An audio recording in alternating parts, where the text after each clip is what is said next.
de bem versus mais bem, sans philosophe, birth, loss passé, can be thing, refuge me.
to YouTube right now.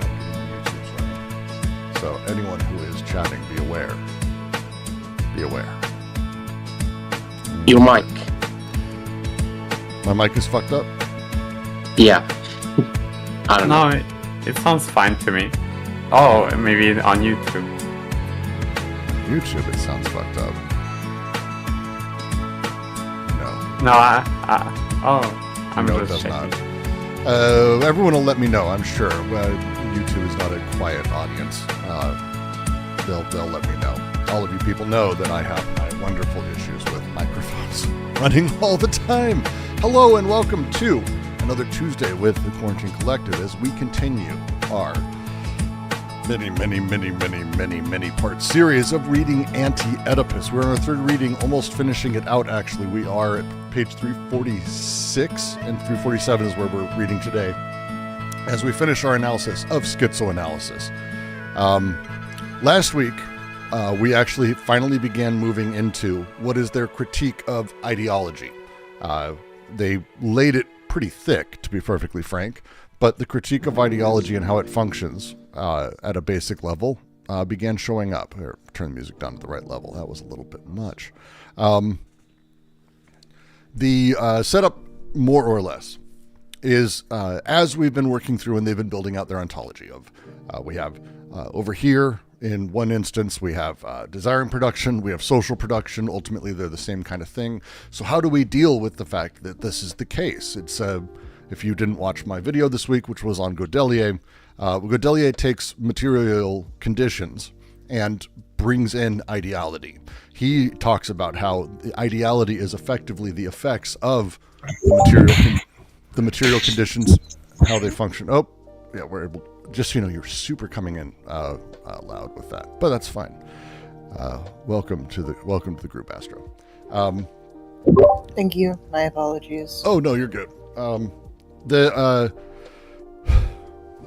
With all of this, how do we then deal with the fact that there are, as we look out, radical groups? How do we deal with the fact that there is, generally speaking, a large-scale reactionary turn? These things are really, really important. As I talked about last week, the big push and the big thing for us to remember is, yes, this is a bit of a radical turn, but it is just their ontology sort of coming to life and how the mental and material affect each other, how basically they are coextensive.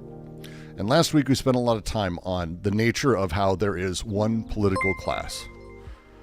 Welcome, Michael.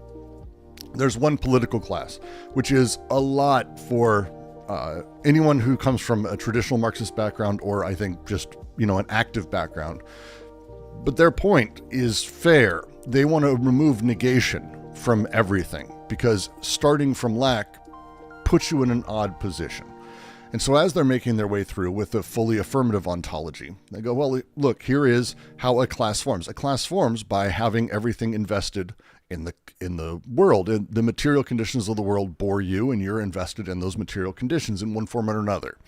Lots of forms of that, but in that, there's a lot of people in every class system that doesn't really have themselves in the system. They don't, maybe they aren't directly invested, but they don't find themselves represented in it. They are scattered to the wind, you might say. And instead of calling them the proletariat, they're talking about actually they're everyone else. There's like a group of people who are just not invested. They're not really an active political class, though. A political class has an aim. They have something they see themselves invested in. They have something they see themselves represented in. And as time has gone on, we've seen this recurring thing take hold. The Russian Revolution. They didn't see themselves invested in the system, but an alternative was given. The party formation in Russia, which gave them something to see themselves in and people to find themselves in, which also turned fascist. China, same thing. You see the thing in successful revolutionary movements wherever they may be, a party of the people that the people find themselves in. All of these things really do yield the one political class. So how do we move beyond that? How do we deal with these things? And how do we push a little bit more forward? And I have, one sec, I want to make sure we're on the right page here. Can I note something that No. that kind of? Okay, go ahead. No, go ahead. Fuck you. I love how people that ask my kinda- permission. I for those of you not on YouTube, I just literally gave a fucking I give a spiel on Preamble. Discord once in a while where I'm Yeah. like, hey, by the way, since you're here on Discord, Look, I am just a interrupt slave to anytime, politeness, say your I know. things. It's really important everyone just talk. And inevitably the first fucking thing that someone says is, hey, is it okay if I talk? And it's like, Can I go to the bathroom? is it okay if you fucking listen to me next time, Suresh? Is it okay? Brooks, Brooks, we still have the representation. Like, we still kind of. You're stuck in Here, representation. like- Fair enough. Fair enough. Yeah. But what your little preamble there was making me think of was how all these movements, when they solidified and became powerful, they started doing like their own weird, quote unquote, class repressions of like entities within their demographics that they regarded as like enemies of the state, or like a fifth column or whatever, like kulaks, or like in Cambodia, like basically anybody with any kind of education or something like that. And I think that analysis really gives the lie to like how bullshit that is. Well, bullshit, but also like where it comes from, because again, the single dominant class, which is the class, effectively becomes paranoiac. And as they do, everything becomes a destructive apparatus, even if it's there to help. You can see this, I think, regularly in politics, where the dominant class, who people may even be agreeing with, not to use a shitty example, but I mean, you can make it with anything. Trump and Elon's new America First class, or America class, whatever you want to fucking call it. My favorite thing he said is, as Americans, we tread red and blue. Now it's time for a third which is white. It's white. If you're an American, he wants a white party, which is fucking insane to me that he said that. But like these people are in line with each other. But Elon's like, well, you have to, we agreed to do this deficit thing. So he's actually part of that. But at the same time, what he's being experienced as by the dominant party is a persecutive element.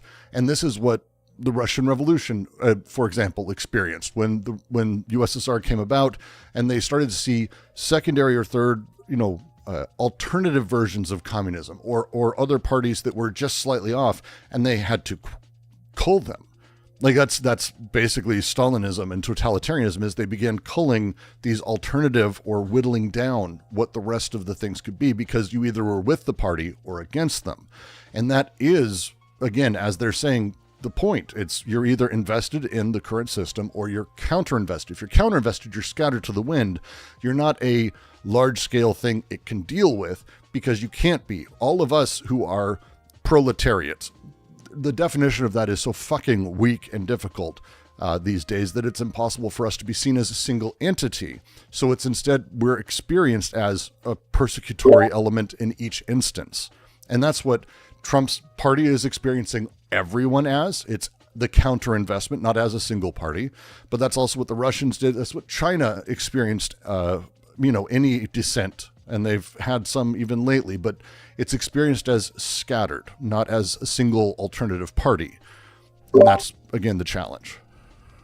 I had a question regarding what they mean by lack in this context, or I guess what you mean by lack in this context. So, like, maybe I've just been brain rotted by reading Hegel, but Hegel's good. I mean, it's not good, but it's good to read. Yeah, but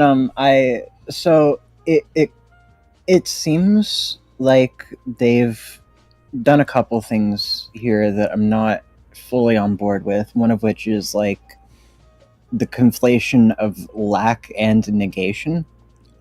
Well, lack comes from negation, because if you hold identity as primary, then negation's the required there, and lack is built from that. Lack They're talking about it generally in the psychoanalytic view, which is Lacan, which again is very it's very Hegel. There's a reason Zizek is this sort of mishmash of the two.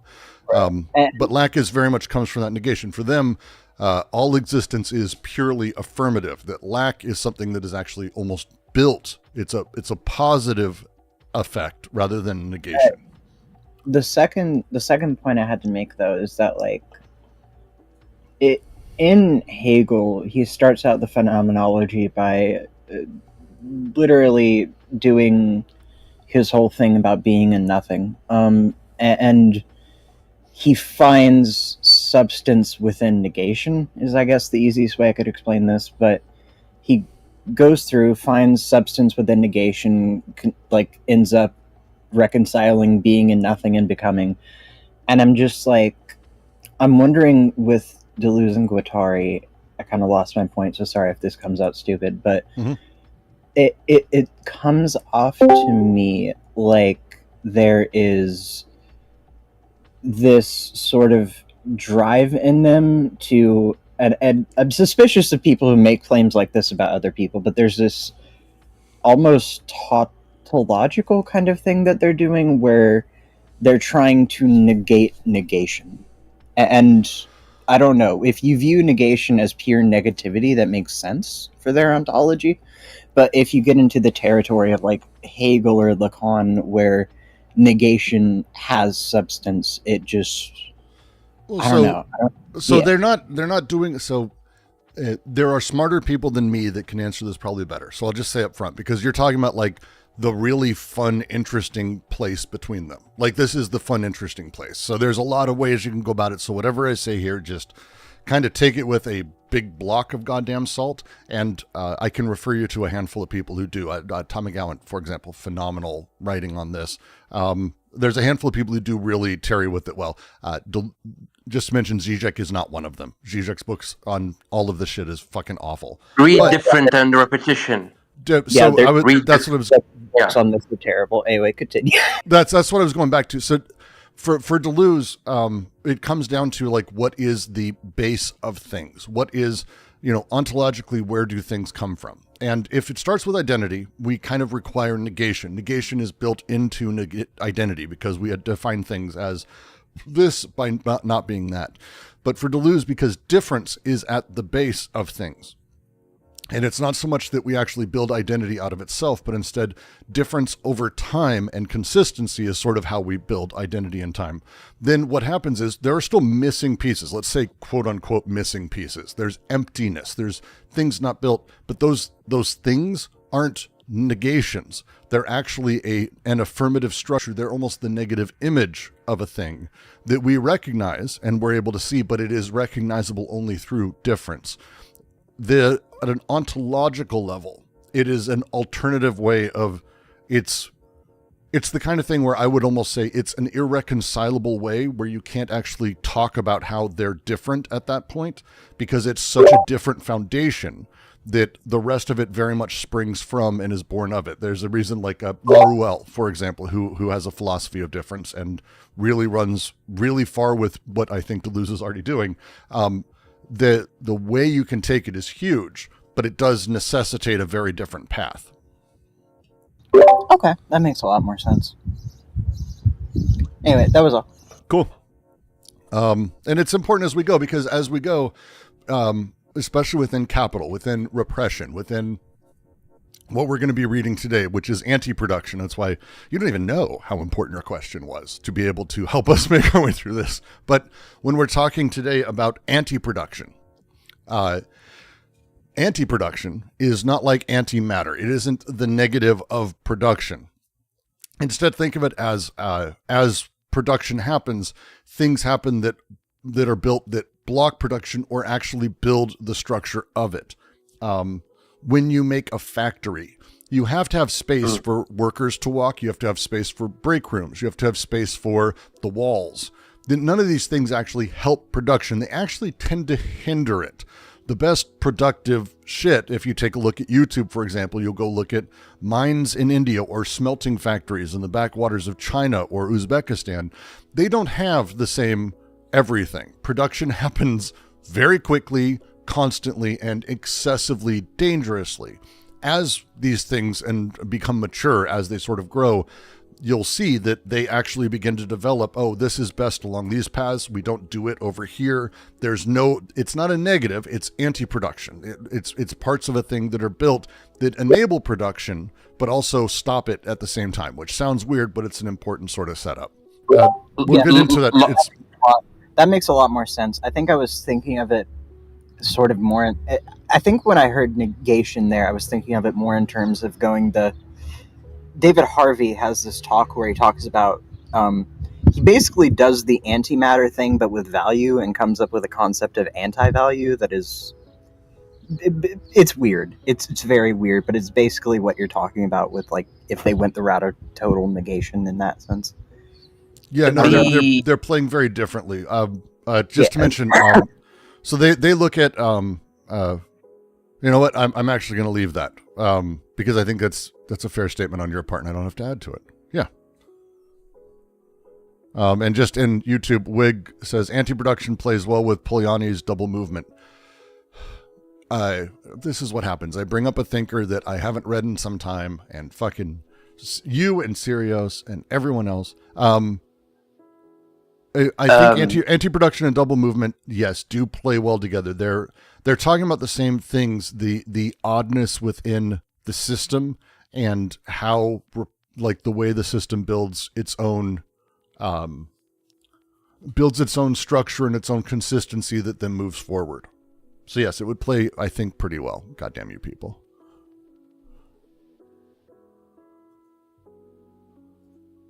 Okay.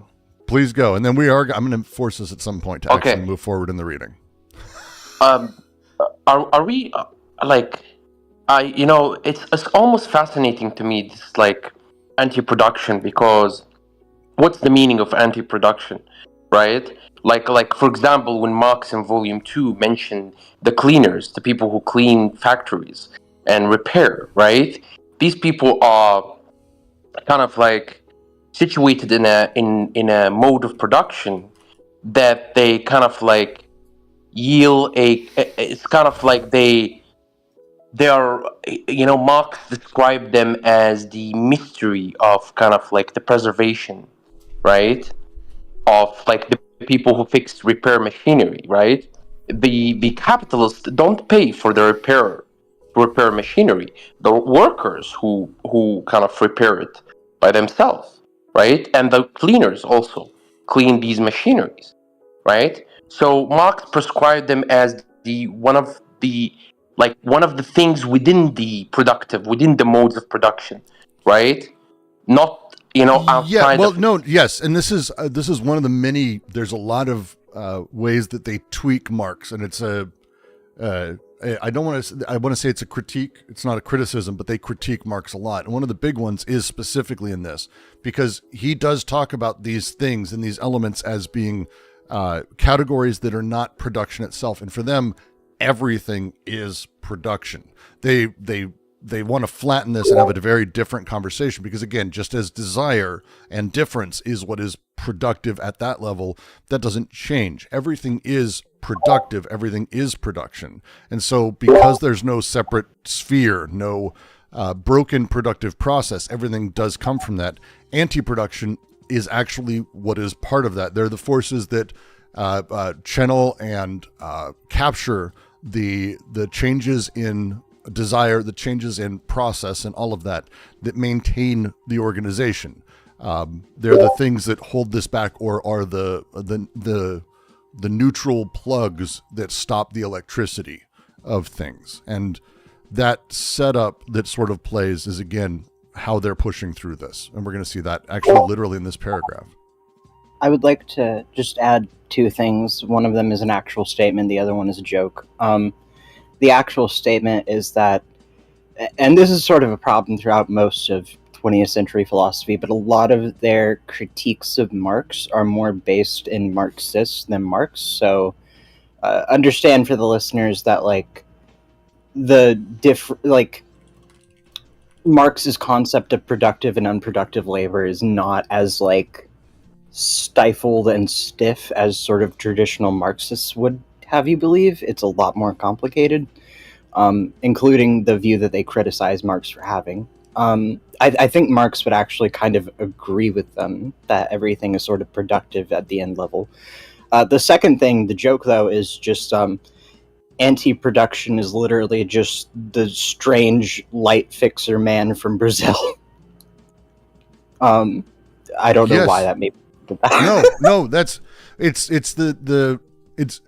there is a part of the process of production, and this is production of everything, and this includes you, me, anyone else, as well as the social order, as well as Pokemon cards, necessitates a maintenance of the process of production that creates the thing itself. But this maintenance and this creation of that process is not, one, automatic, but two, it isn't free.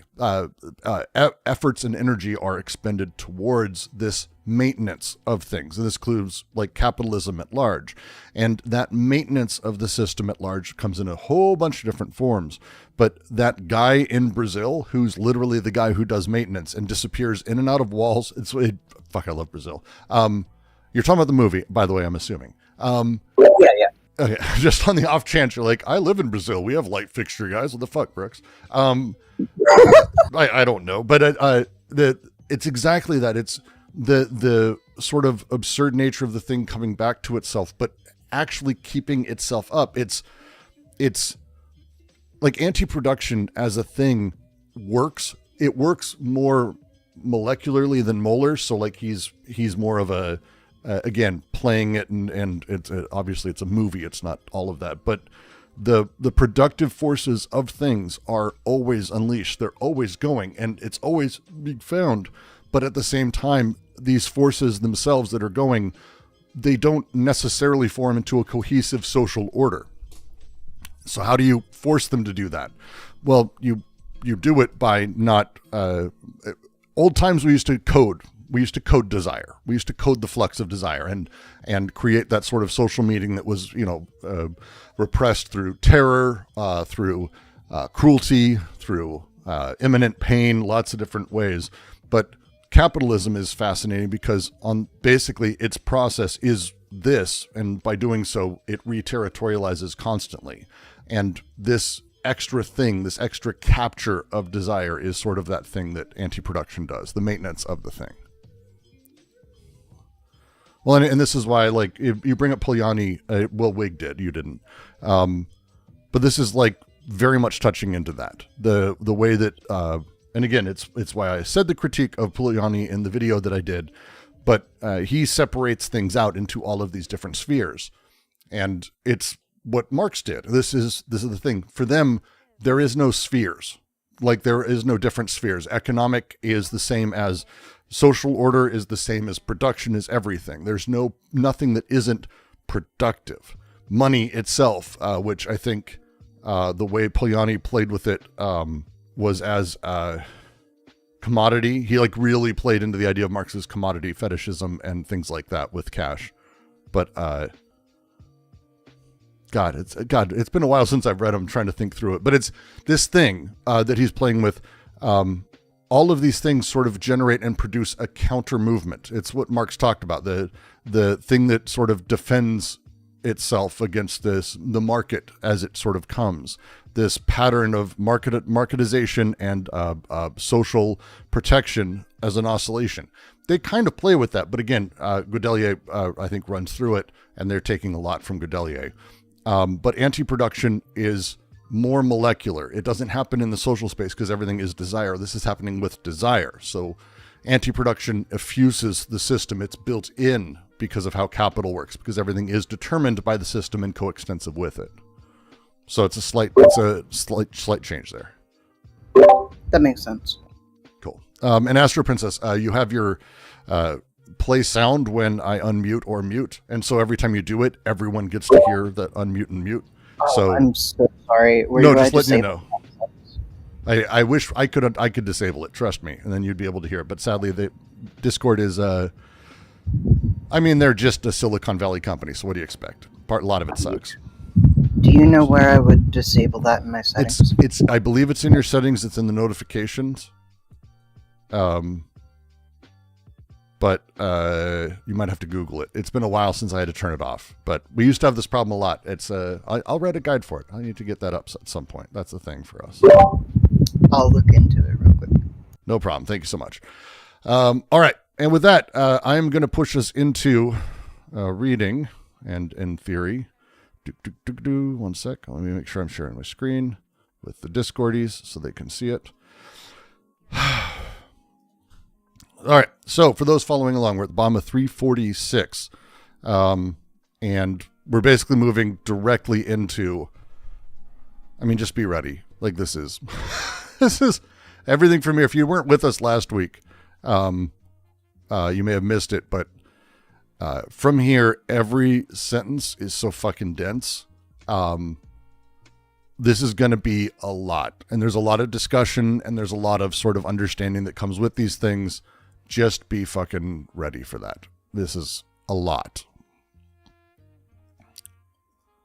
A lot. But to read.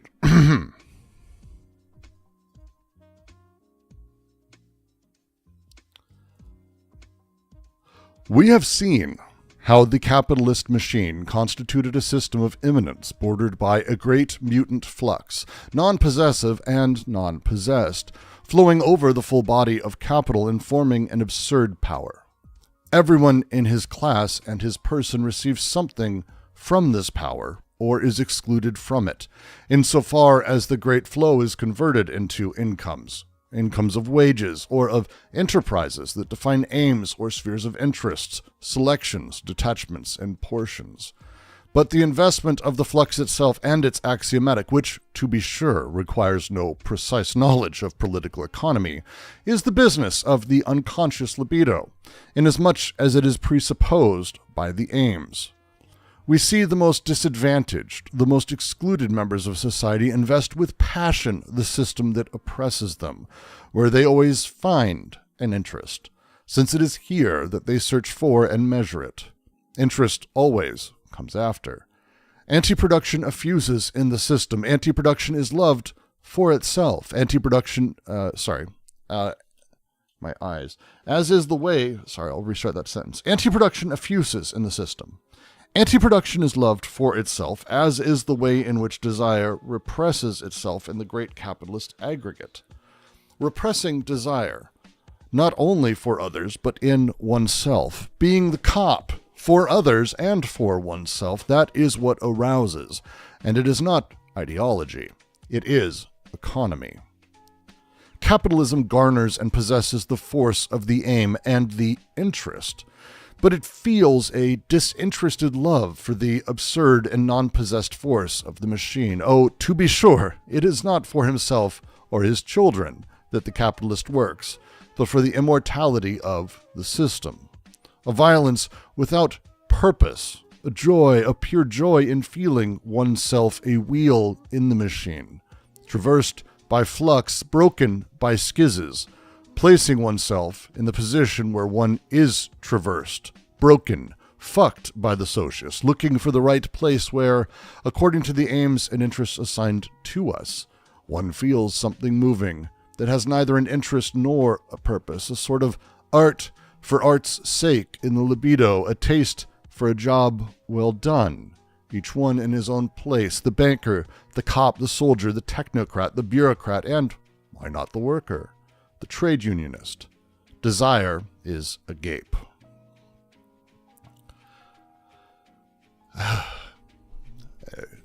Continuing that point about how the people are actually invested in the system. It isn't that they are, and I was having this wonderful set of comments from someone who really does know their marks on YouTube. The idea of false consciousness from Marx. The idea that they just don't understand. They're tricked. They're misinformed, or the social world has given them the lie that they aren't like this. This is not their true consciousness. This is a false consciousness. But the people are constituted by the social world and the material conditions they're in. They're born of it and in it. And as such, as being cogs in the wheel, a cog enjoys being turned. It enjoys what it's being produced for, especially when that production has happened around it. So they open here. We have seen how the capitalist machine constituted a system of immanence, bordered by a great mutant, its flux, non-possessive and non-possessed, flowing over the full body of capital, forming an absurd power.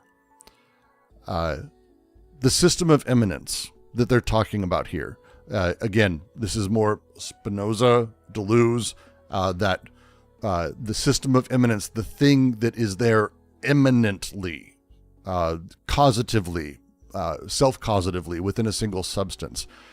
Immanence is all things that operate, do so within a plane of being rather than from an external position of transcendence. Things happen immanently. Well, the machine is a system of immanence. Capitalism comes back. The systems, as they've talked about, and it's an important thing to put this in context of hello? It's important to put this in the context of time, because the first socius, that of they call the primitive, the savage, the prehistorical, the earth and everything is not quite immanent. The socius is sort of the quasi-cause of things, but it is sort of determined externally. We write into the world ourselves. We literally record ourselves into the ground as we carve it, we live it, we do those things. We travel, whatever it is. The despotic, which is the second socius, moves into a position where everything happens not through the earth, which determines filiative lines of descent, family, and lines of alliance or partnership. But now all lines of alliance and partnership and family are through a single man. It's a godhead, a position in society that, again, not immanent, not the same thing. Capital shifts, plays back to that, returns to a different place where we haven't actually been. It's immanent. It is the axiomatic of the flux. It is the way that the market determines things instantly, magically almost, and constantly. This setup puts us in a place where we have this odd decoded, deterritorialized flux. This is the great mutant flux. Capitalism has a really extraordinary ability to break down codes or over-coded things. The codes of old, kinship elements, religious elements, territorial elements. How much do borders matter these days? Trump is adding borders to everything. We can talk about that, but how much do borders really matter? They matter in deeply abstract, weird ways we're reinforcing, not like they did 200-300 years ago. In fact, the idea of race is something that exists cross-border. That is almost anathema 400 or 500 years ago, where you were a Frenchman or an Irishman. It wasn't a race. There wasn't a commonality that existed across borders that broke down over time and has shifted and changed. All of this happens because all of this gets transformed into these ridiculous equivalences that is measured by capital, money. Everything's measured by it. Everything's determined by it.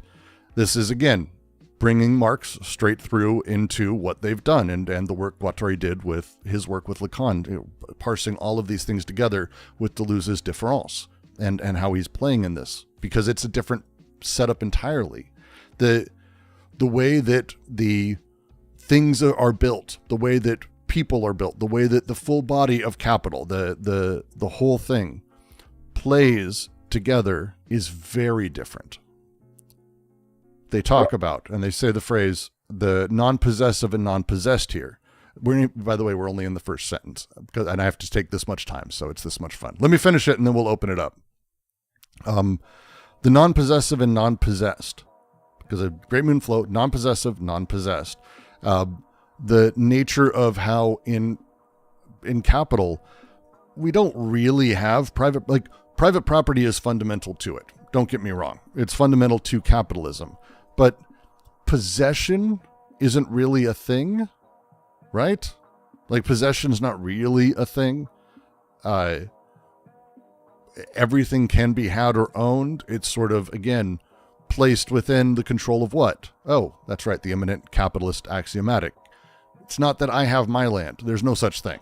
You're free to go look at all of the very angry right-wingers and lefties also over time in the last 100 years who've kind of learned, oh, actually no one owns anything, even though supposedly private property is at the base. But possessive, the non-possessive and non-possessed, like, that's the play here.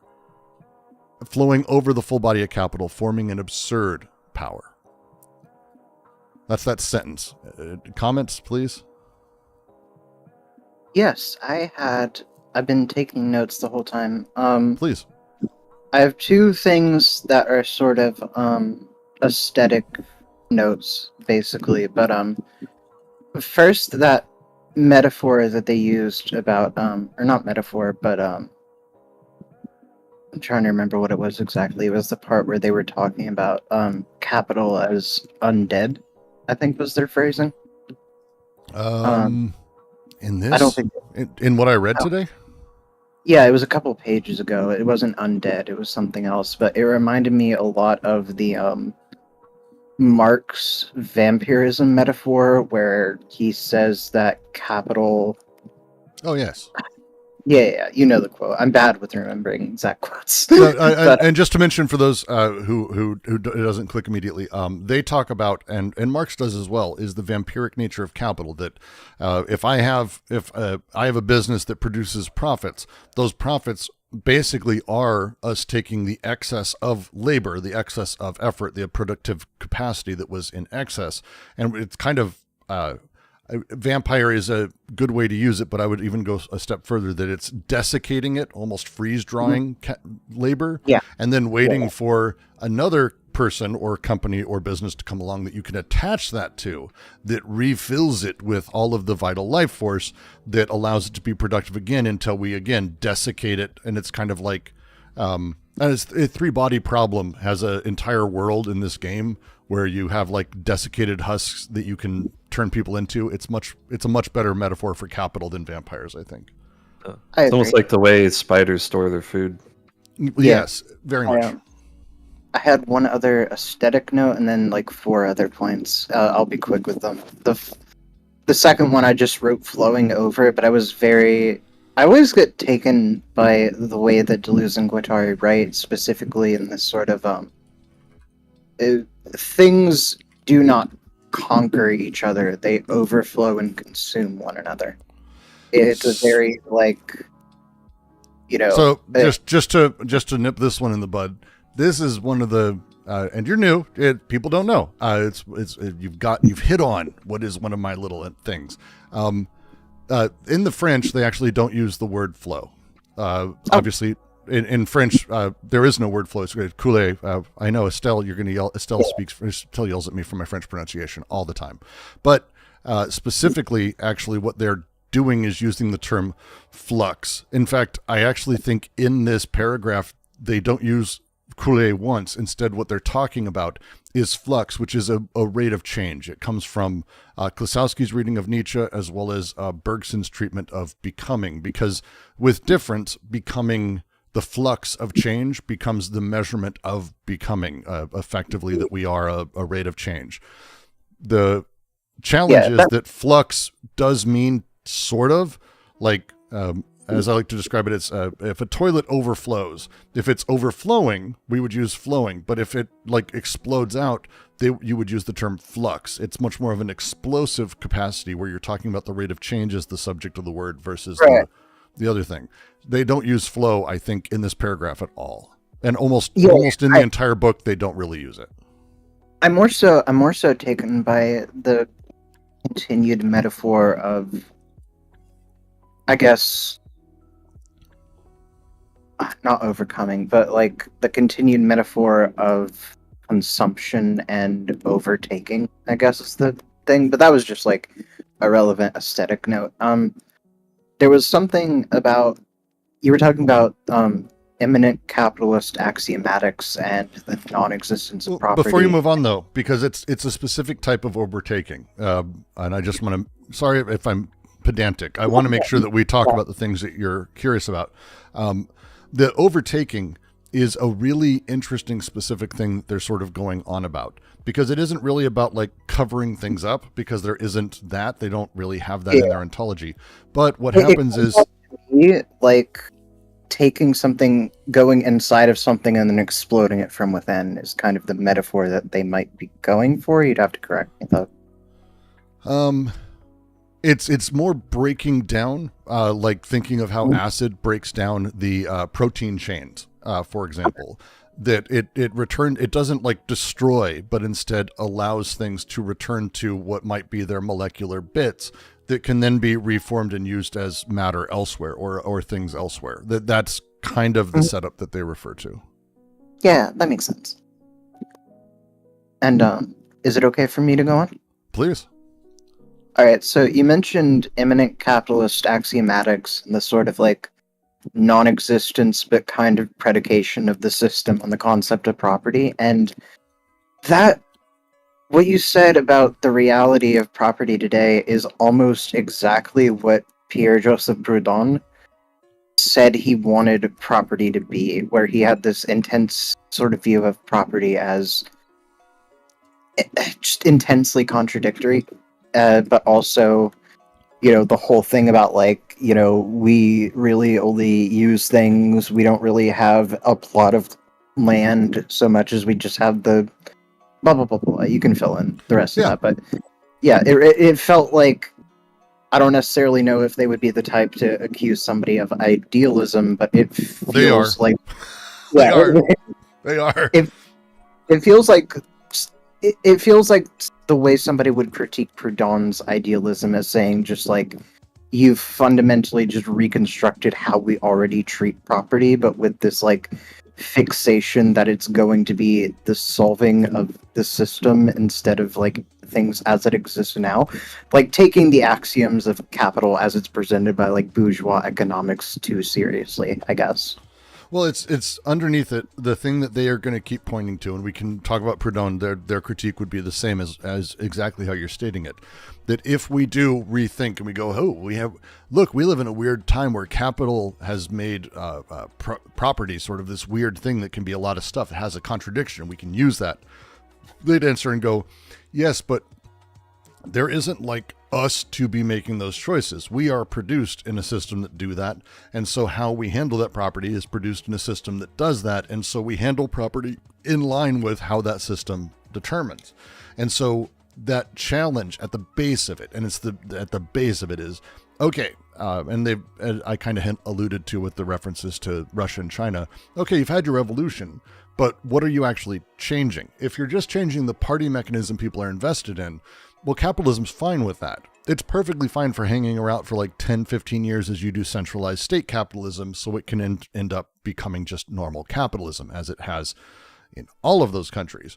So that setup that puts us in a really weird place. It's like, hey, here's actually how capitalism functions. It's not just having a stock market. That's not capitalism. Capitalism is more than this, and it's understanding more. Very ironically, I actually just reread Paresh Chattopadhyay's Paresh Chattopadhyay's book about state capitalism in the Soviet Union earlier today. Arachne, and again, idealism, Arachne, is not necessarily like an insult. It is a critique. Proudhon comes at property and talks about a lot of these things in terms of the ideality of them, not actually how they function or how they come about in a very deeply materialist sense. He doesn't tarry with specifically, if Monday, I keep referring to it. I put out a video on Godelier on the mental and the material, and how Godelier's theory, which is basically foundational to Anti-Oedipus, that the mental and material are coextensive, that there isn't actually a materialism and an idealism where like the material produces the ideal or the ideal produces material, but instead that they're coextensive. Proudhon very much is a materialist who believes that if we can get to this position, then it will produce an ideality.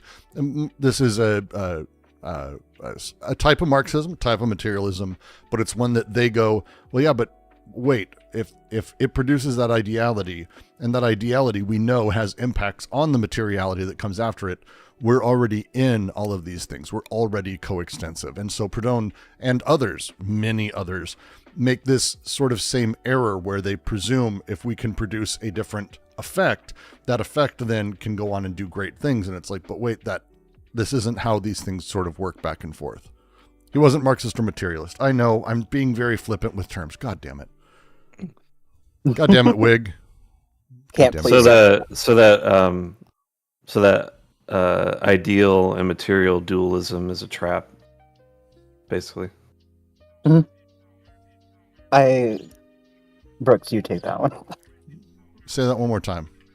That dualism between material and ideal is a trap. Any dichotomy is going to be a trap. Yes. I also had Goddamn two it, other. Wick. No, go ahead. Sorry, I'm bitching about someone on YouTube who bests me because they just wait for me to make one single mistake. They know it. They know what they're doing. They're good at it. They are your you to your Abigail. I don't know how else to Yeah, put there that. we go. They're the Brooks to my Abigail. I will not ban you for saying that.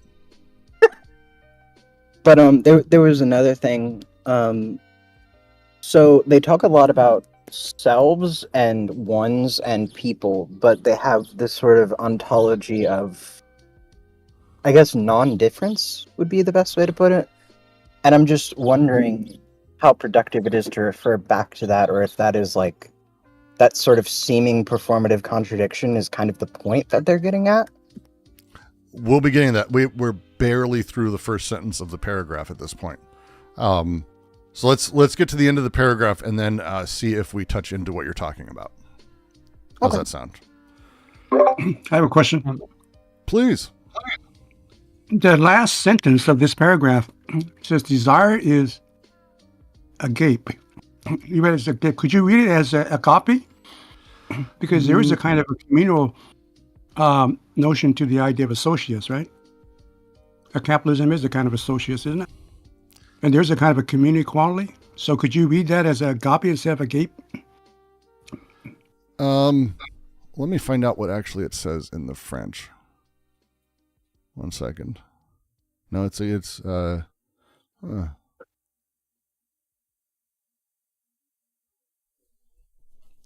If it was agape in the English translation, it would have some kind of Le désir like bé, mark bé, on it. bé, B-E-E with the bé, bé.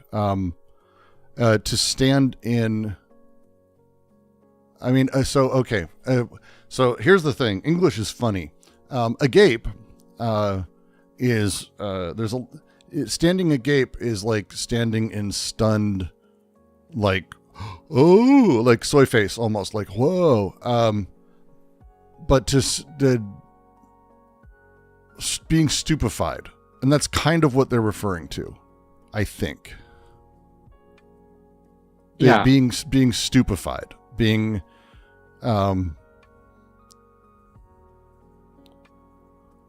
So what's the word in French that they use? B-E-E. Bay. Bay, Oh, something bay, bay. Which I'm probably not putting. Please, Estelle. Bay. That's Bay. just Yeah. like in on me laisser la bouche bée. So it can't be agape then. It is. I think it almost translates 1-to-1. I just did a check. It's what Google everyone translates this basically as meaning to stand in wonder, to stand stupefied, to but again, this is gonna annoy the shit out of me. I think I hate when this happens. They use a lot of language in here that pointed me, I think, in a lot of my readings, to assuming they're referring more to a gaping of a material form, in a crude way. Very crude, I assumed. Gaping of the anus. Yeah, basically. But maybe not. That isn't necessarily reading in the French as I'm saying it. Yeah, I don't think you would use that in that context in French. At least I have never heard it. No, it's they have other words for that. The French have many words for things. They have other words for that for sure. Fuck. I think wonder- I think that meaning though is what tracks best with what they were saying previously. The idea of like a stupefaction. They're just kind of watching helplessly. Not helplessly. I also wonder if there would be a way to sort of like Or stunned or whatever. No, it's like it's as someone in YouTube said, it's awe. It is. There is a side of this that is like, it's positive. I think. Let me put it this way. This is not standing stupefied like, oh my God, how awful, but instead open, stupefied in wonder, in awe of. Its desire is Lost in in the awe. sauce. It's in awe of the entirety of the field before it. But there's also in the paragraph. There's also the idea that desire is being transformed, into something less than the erotic, right? Yes, and correct. And the Christian notion of agape is really the transformation of erotic desire into a communal love, a communal identification. That's, as you're saying agape, I'm just like, fuck, maybe that is. I mean, so 100% the translators intend that. That's what they're aiming at, because they choose a very particular word, because there's a lot of ways you could rewrite bear. There's a lot of ways you could do that. There's a video game maker that takes a lot of influence from Deleuze that I think, like, you're not going to get much philosophy out of them, but I think he actually captures the experience they're going for, which is sort of like manic, mind-melting glee. Like a sort of, I guess, jouissance would maybe. Well, so this is definitely, they're definitely playing differently than jouissance, which is a sort of orgasmic. This is much more of a Christian love, like agape. If we're playing with that, and I actually think that does kind of work here. This is about saying basically, so the capitalist subjectification. We're now moving to the end of the paragraph. We'll make our way back through and build to this. But at the end of the paragraph, they're like talking ultimately, as we kind of get to this point. They're like the art for the art's sake in the libido, a taste for a job well done, each one in his own place. The banker. I don't like that they use the word cop here, because cop is a derogatory term. They actually, it's police officer, I believe, is the actual term they use. Cop has edge to it. No. I don't think works. No? They use le flic, which is a derogatory word for cops. It is. For police officers. Fair enough. Didn't know. If I could expand on that a little bit, I think it's a little bit more complex than Christian, in a sense. Marcellus, okay, there you go. But I think it's a bit more complicated than Christian love, where it's this sort of like almost Kierkegaardian type of self-destructive Christian love. It is like a manic glee at what you've seen that simultaneously deconstructs and reconstructs you as a new form of being once you gaze upon it. If that makes any sense. I don't know if I'm just being poetic for the sake of it. No. I mean, they're being on the poetic side of things, but I think when I say like the Christian, I mean divine, selfless love. The subject of the subject, you and I, the subject that is built, that is produced within capital, sees and has love for the system. It doesn't want anything in return. It is this selfless, divine love, I think, that they're referring to.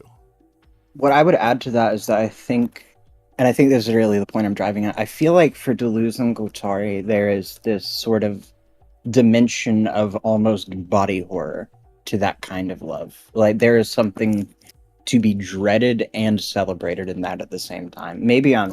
Yeah, no, definitely not.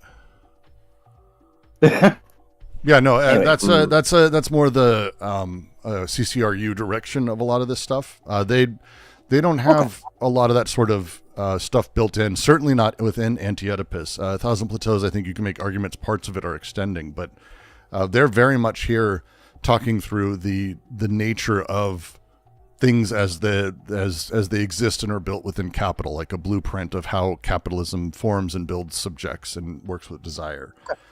Okay. Yeah, so the CCRU stuff is an interesting extension. It's just not foundational within Anti-Oedipus. Other writings you could argue, but definitely not within Anti-Oedipus. The nature of repression, right? Mm-hmm. We already discussed that in a few readings before this kind of section, right? is that the theater, and it's not about like the return of the repressed. You know, it's kind of like indifferent and repetition. When Gilles Deleuze said that I don't repeat because I repress, but I repress because I repeat. I forgot because I repeat. I repress because I can live certain things or certain experiences only in the mode of repetition, you know? So I'm kind of like, it's kind of in a way determined to repress. Yeah. So a previous paragraph ends with Kafka's got a lot of great stories. They refer to a few of them here, but in the penal colony is one of Kafka's stories of this guy, like always, guy traveling the world kind of thing. But the officer in the story, who's kind of, I don't want to say the main character because he's really not, but he's super important. There's a machine in this penal colony that executes people, but specifically how it functions is people sort of have written into their flesh and like on them their sentence, and it's inscribed in or on their body. It's been a while since we've read it, but the way that this works, and the way that this officer, who is the executioner, right, and also is also the guy who advocates for this horrific thing, the setup and what he's doing is so important to him, and he becomes so invested into it. The character, the narrator, sees it and goes, I don't buy into this at all. He believes that by doing all this, the officer, by doing all this, that people become like enlightened, that they are able to transcend earth because they are experience the pain, they have it written into them, and they're executed in this particular way. And he goes, you don't believe in this? I'll show you. And he inserts himself immediately in the machine, and the machine doesn't work correctly and absolutely brutally murders him in like the worst fucking way ever. And in that, I think there's actually language where Kafka writes into it that you kind of see this moment where his certainty collapses. He experiences that he was wrong, but he was happy to put himself in the place of being killed for this grand thing. This setup they're being very particular with. They say how beautiful the machine is. Again, this talks about desire being agape. How beautiful the machine is. The officer in the penal colony demonstrates what an intense libidinal investment of a machine can be. A machine not only technical, but social, and through which desire desires its own repression. This is where desire is at. Desire sees the machine is agape, stunned, and almost revelatory in awe of the entirety of the machine, that they are part of it. They see themselves as part of it. And that's, this paragraph is going over and over and over this and restating it. The line, we're not going to continue through the paragraph because I think we kind of have to, but it's that second bit. Everyone in his class and his person receives something from this power. Everyone receives something from this power, or is excluded from it, insofar as this great flux converted into incomes, wages, or of enterprises that define aims or spheres of interest, selections, detachments, and portions. This is the distribution of the absurd power of capitalism. It's this insane way for us to redistribute everything: labor, value, wealth. All of this shit gets thrown everywhere, and what it's doing is it's turning everything, the grand, great flux of all of it, breaking it somehow into all these little pieces: wages here, rents here, selections, detachments, and portions. The class and person, everyone in his class and his person. Class of one is perfectly fine, by the way, to think through this. This is that setup. This is the challenge of this, because it's collective and individual. Everyone receives. It's not that the bourgeois gets their piece and the proletariat gets theirs. Everyone, class and person. It's the micrological side of capital. And that next sentence, but the investment of the flux itself, and its axiomatic, which, to be sure, requires no precise knowledge of political economy, is the business of the unconscious libido, inasmuch as it is presupposed by aims. Break it down a bit, but this is the idea of libidinal investment, desire directly being invested, this plays with, again, Freud and Lacan, Guattari, of course, doing that throughout all of this. But the way that these things sort of work, the desire, the investment of the flux, and it's axiomatic, which requires no precise knowledge of political economy, is the business. They don't mean that sarcastic. They mean that a little sarcastically, but it's like a reference. This is the business of the unconscious libido, and as much as it is presupposed by its aims. The aims being, again, the aims are created in that process. They are the condition of the process itself. They are the condition of itself. And so the aims come with it. The operant logic of capitalism, the axiomatic, actually does allow flexibility. Things can be added, subtracted as needed. The way that these things work is beneath what we would generally call economic understanding. It is libidinal. It is this constant investment. If we are understanding this, and we should be at this point, ultimately, this means that people actually desire, not people. The subject is after the fact, but the desire is into the social relations. It doesn't need to comprehend all of the weird mechanisms of how things work. It doesn't require any of that. Desire is invested immediately, socially, politically, and economically. It's immediate. So it's directly invested. And that's why they say... Go ahead. Without explaining... Go back. I'm sorry, go ahead. Sorry. Without explaining why it's already invested, it's presupposed. It's kind of like deterministic, like it's kind of Spinoza, like it's kind of the attributes or the absurdity of power. Like that means that everybody has a power, right? But this power is absurd, right? It's absurd power. It's a power, but like in some sense, it's kind of not the bourgeoisie having, like, of course, the bourgeoisie having power, but like the non-bourgeoisie, or call it what you call it, like the bourgeoisie against everybody, right? Has a power also, but it's absurd power, right? Which is invested in everywhere, scattered, right? Well, scattered would presume that it didn't start in the multiplicity. And since it does, and it is desire investing directly from wherever desire is, it's less that it's scattered and more that it comes from and is the multiplicity, and that we find it concretized in the social. And so it's coming from and building and going towards that, but also the social, as it does, impacts and impinges upon the multiplicity as well. These, again, coextensive. And as it's coextensive, the aims are presupposed in sort of how it's built. I mean that there's no such thing as a raw libido, because once it's manifested in the world, it's already invested in. Yes. Yes, this is how I read it, 100%. That there is no such thing as like a pure desire. That's they make this comment a lot, and it's if a free desire ever actually happened, it would destroy the system. That's kind of their point. That the way that things are built, the way things are born, there isn't like we have some, I don't know, a neutral, non-political, non-economic place of ideality where desire is manufactured and then it's corrupted by the system. No, these things are necessarily coextensive. They come out of and they're built. Now, desire doesn't understand goals. That's no matter what in any system. Desire doesn't understand what it's doing. Desire doesn't go, okay, cool. So now I'm going to go do, okay, it's the red scare is at 5:00. And then I've got to go connect over there and fuck my wife. Like desire doesn't do any of that. Desire's just connecting.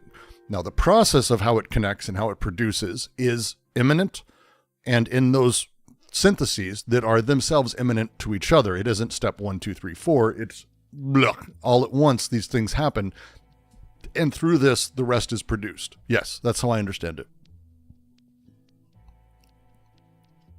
But this sentence and the big deal here is that when we talk about the unconscious libido and how it invests in the flux itself,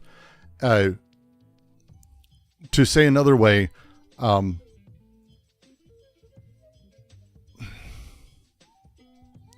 These things operate at a deeper level than rational calculation or how we understand ourselves. Again, the pre-conscious class interest that they talk about is after the unconscious. The unconscious operates before that, without that. People become libidinally attached themselves through this process, but it happens sooner than that.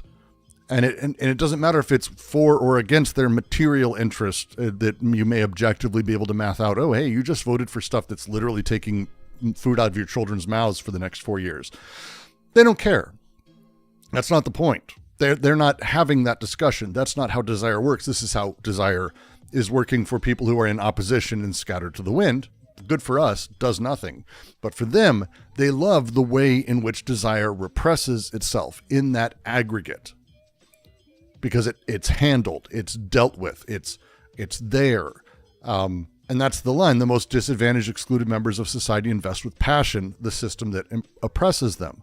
Their libido itself, like, deals with and handles the flux and axiomatics independently of, and also contradictorily to, their pre-conscious interests. This happens before class understanding or anything that may come, or how I'm positioned in society or any other things. The libido's doing these things.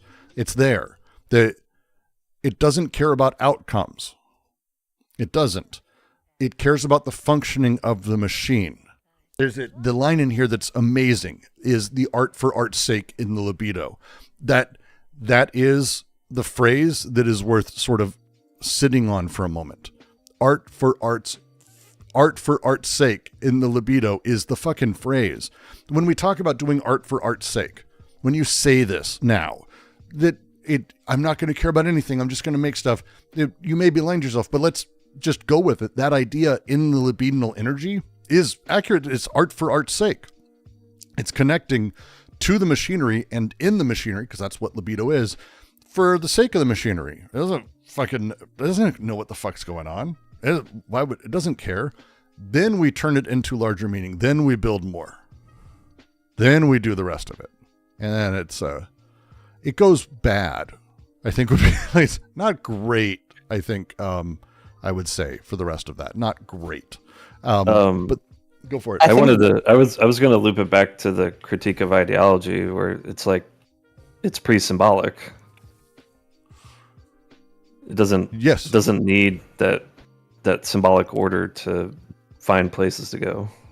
I think this too might have something to do with why Deleuze is sort of so like beloved by artists who read him, in particular. Like, maybe that's just projection. It just seems like most art types are kind of like into Deleuze, but there's this sort of thing I think Deleuze can do if you misread this passage, where it can sound like he's giving you permission to work purely off of your libidinal energy, or what you think is your libidinal energy, which is not, but we're not going to get into that. I just wanted to note that I think that ties to no, it's and Terrence Blake, who I really adore his writings, he's the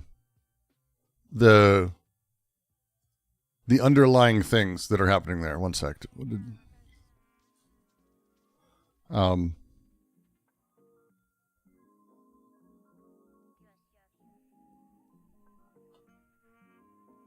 second.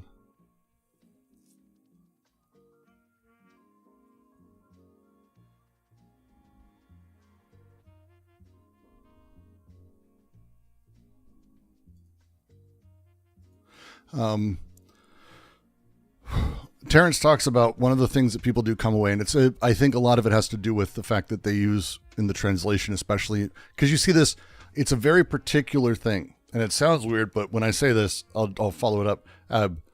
You see this with English people, English-speaking people, not just Brits, but I mean like people who speak English, and they read D&G and they come away with this idea that they're into like the free flow of stuff, and that just go with the flow and like a flow of the crazy free flowing of ideas. And it's like, oh, I wonder if the translation affects that. Because you don't have these same things when it comes to like the German translation, although might. We've had conversation about that, but you don't see the same thing in people who actually sit with it in French. And it's one of the things that they're very much not for, is the idea of like free and total anything, because that's one, like that just is a breakdown of their project. They're not trying to say we don't need ever to speak to anyone socially ever again. They kind of like the idea of people fucking, and they think, hey, there's good stuff here, but we are repressed and we need to free repression, and here's kind of how repression works, and maybe we can do away with that. They don't actually give a direct political answer of like, oh, we need anarchy where desire is completely free and it can do whatever it wants. You go down that road, you end up with, I mean, again, to speak of English people, you end up with CCRU and Nick Land and all of their stupid bullshit where you think capitalism's an AI and a subject. Well, to be fair, you also have to get a fairly decent check from a right-wing donor to end up as Nick Land, but you'll probably end up as Mark Fisher if you follow that path. Either way. A lot of meth also, but just being British. And I'm sorry, British people, but yeah. Spore, welcome to Efficiency Machine. Thank you for joining. But to continue, they use the phrase, I'm kind of been skipping around a little bit, but I want to mention anti-production. Anti-production diffuses in the system. It's loved for itself, as is the way in which desire represses itself in the great capitalist aggregate.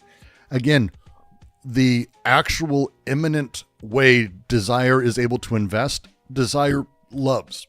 Desire loves being able to do the thing. There's a great talk to I do still love a lot of Zizek. But one of the things that I think he hits the nail on the head, which is what they're kind of talking about here, is he has a talk he says with Big Think. It comes from a few of his books, where he says that happiness is a conformist category. Because when you're actually in the heat of doing things, happiness doesn't enter into it. You are ready to suffer and die for whatever you're making. That is, I mean, I hope all of us can identify at least in some capacity with that feeling, but that's this. The times where we are the most ourselves or connected or doing a thing, it's when we're part of that cog. Time moves quickly, we get through it, and we're not unhappy. Happiness isn't really it, but there is a weird feeling of reward.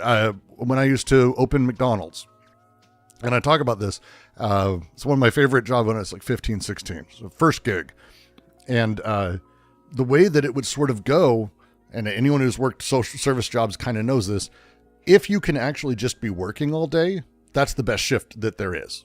The worst thing is when you're bored. And when you're working like that morning shift and you're constantly going and you're doing something, there is a satisfaction in it, period. There's a satisfaction in working a full solid day where you kind of never stop. And that feeling is kind of a lot. Think about that and how it works. And again, happiness doesn't, you're ready to suffer and die. Well, it's loved for itself, the way which desire represses itself in the great capitalist aggregate, that working at McDonald's does not allow desire to do whatever. It's not, but it's finding things to immediately do, connect with, be part of the cogs, and the cogs, it feels good. Repressing desire, which is through activity. Working is active repression in a lot of ways, not only for others, but for oneself, being the cop for others and oneself. That is what arouses. It is not ideology, it is economy. The entire thing here is being the cop, being the one who goes back to, the one who says, hey, don't do that. Hey, don't do this. Hey, don't you know better? Here, let me show you better. I do this. You guys are doing this actively. You people in YouTube chat, that's what you do in YouTube chat, is you correct people, you make comments, you add things, you insert yourself and correct. You be the cop for others. That's what you do. It arouses us. Go for it. The way I'm thinking of it is that, like, when you're at work and like a day just blows by, but because you're just completely lost in whatever you're doing, it's not like you secretly hated it the whole time and you just tricked yourself with ideology to think that you enjoyed it.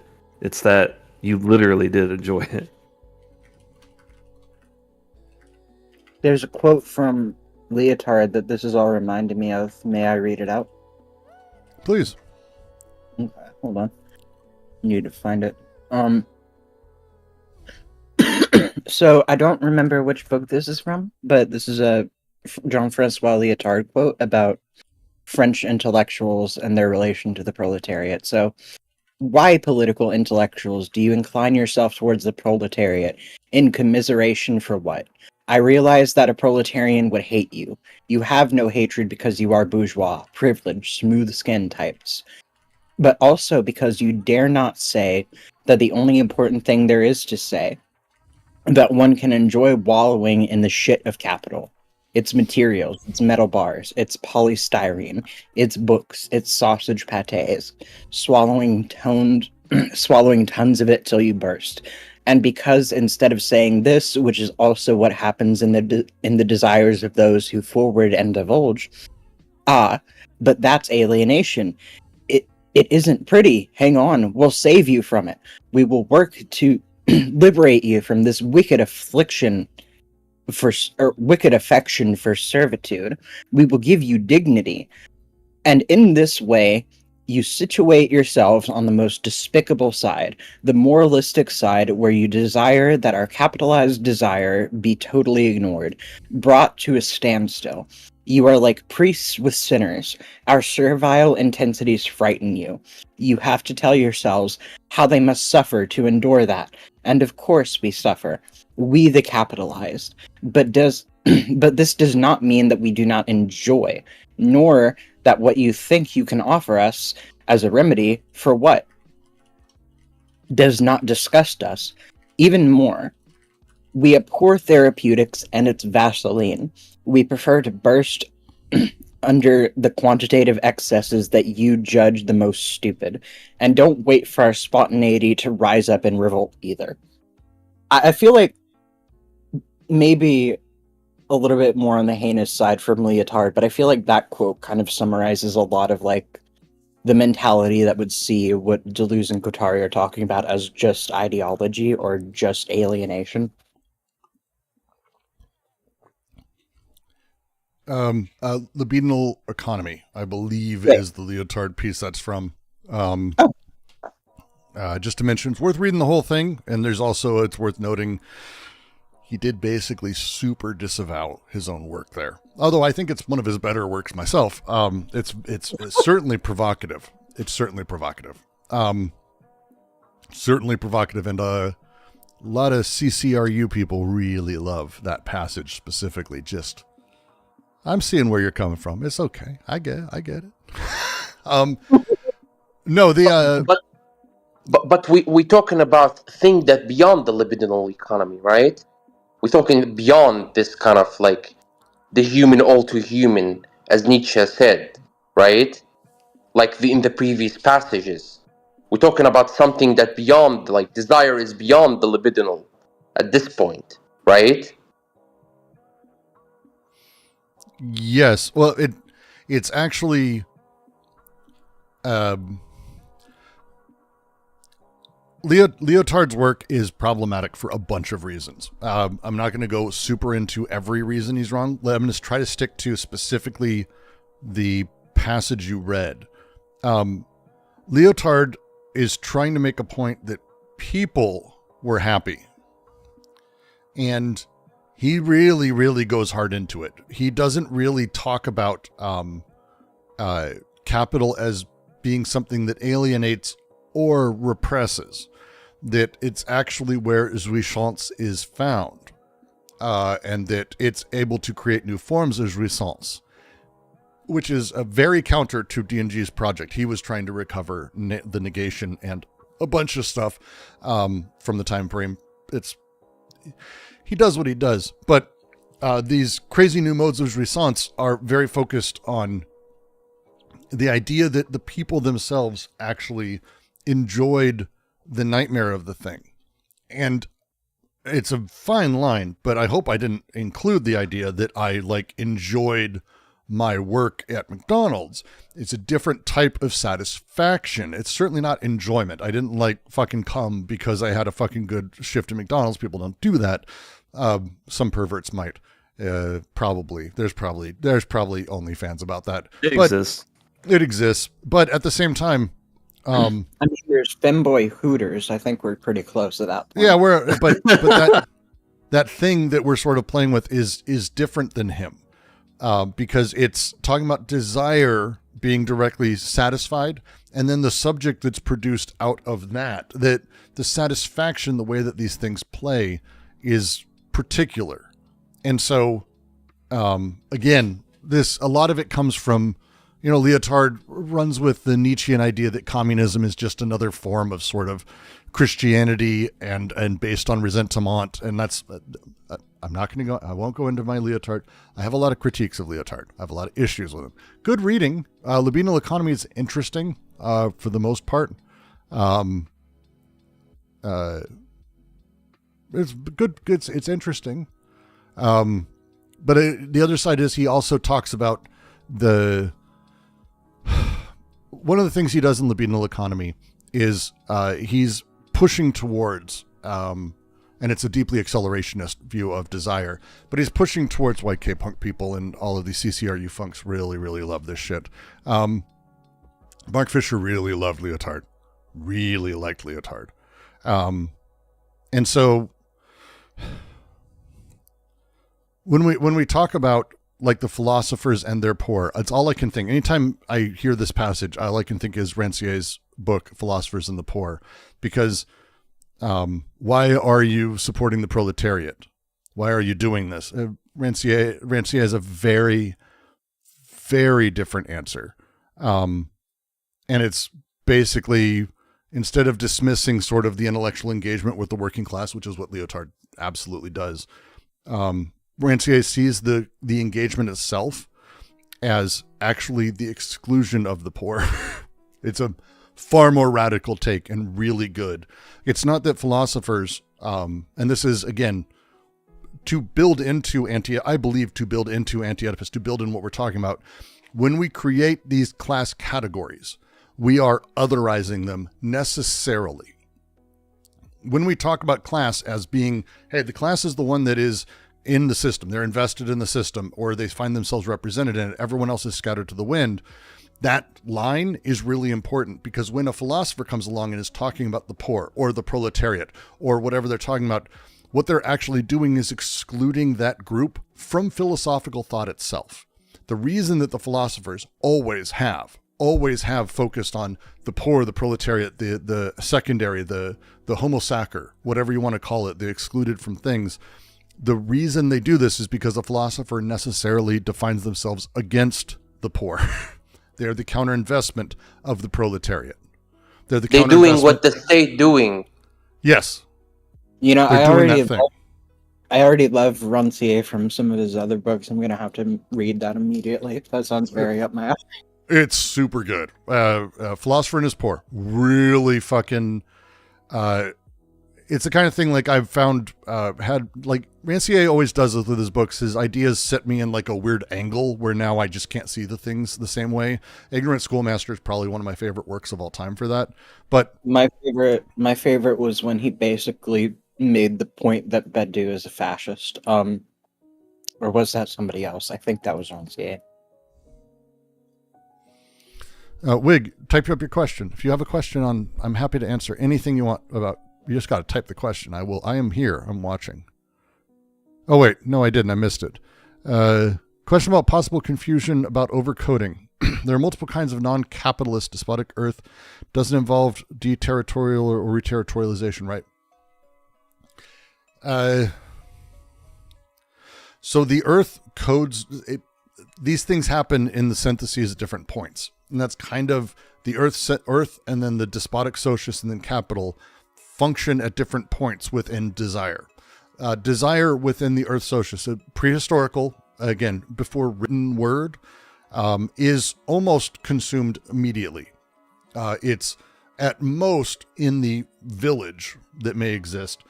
Desire has social things that it deals with, the relations of myself and my lineage to those we've made agreements with, and maybe we have notch marks or ways of handling how many pieces of meat or who gets what sort of thing that we have sort of a ongoing thing with, but there isn't an overriding of desire there. Desire is just immediately consumed in the notching, the graphism, the spoken word, or on a hunt, it's immediately connecting as the bush hunter runs his way, the paranoiac, constantly. So if desire is basically connecting and then consumed, which it is, then the second step, as we make our way to the despotic, when we add in that sort of next layer of like, I'm going to control the water and I say you need to do X, Y, and Z or you don't get water. But it's not immediate. It's not spoken. It's not something that is there because of these immediate relations that I can find myself within. It necessitates a disjunction, specifically between multiple forms, multiple ways, multiple places, multiple setups, and the the interpretation of whatever those rules from on high are. And so as desire connects and then disconnects, the recording of this becomes a thing. But again, we're not at capitalism yet. We're not quite at Oedipus. Oedipus doesn't happen until capital, because the way the disjunction functions is it's either or not. And when I say either, I don't mean either the kings. It's not really how we think of it. We don't go, it's either the pharaohs or gods. It is, this is what is meant or nothing. So the exclusive disjunction takes hold. This is the second. This is how that works. Neither of these have territoriality or reterritoriality in them. They're built in, but there isn't like a deterritorialization or the breaking down of codes or a decoding. It's not really how it happens. It's more of a painting over of the old. Painting over. At some point, capital comes along and suddenly it breaks all of these things back down and it decodes. And here is where we see the deterritorialization and reterritorialization really take hold. But it requires, one, the disjunctive be where it's at, but also that next step, the conjunction, which is the affluence and confluence of all of these either or either or, lots of different sort of ways that subjectivity is made kind of constantly, many subjectivities made, and then consumed, and then that final step produces the subject within capital. This is how we hit those. So it's a boom, boom, boom, boom, boom. Does that help, Wig? I hope it helps at all. This is not an easy thing. That's the fastest I've ever given, and I skipped over a lot of shit. So apologies. Brooks, this is kind of like remind me of we see like monarchs in the Gulf, right, as despotic, right, and they're like despotic, right, even to their own people.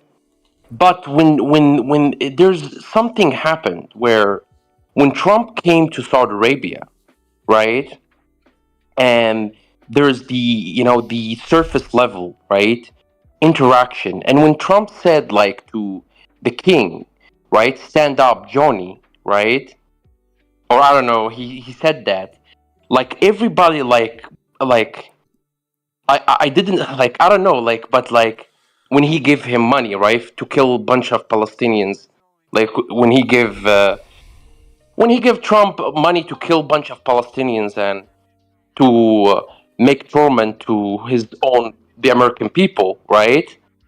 Like it's kind of like we saw the king in relation to Trump as nothing, as something who's kind of like what you prescribe now, right? What you explain to Wig, right? Which is kind of he become the non-despotic. Well, so right? It's worth noting. So despotic doesn't mean that you have a despot. It's a mode of social order.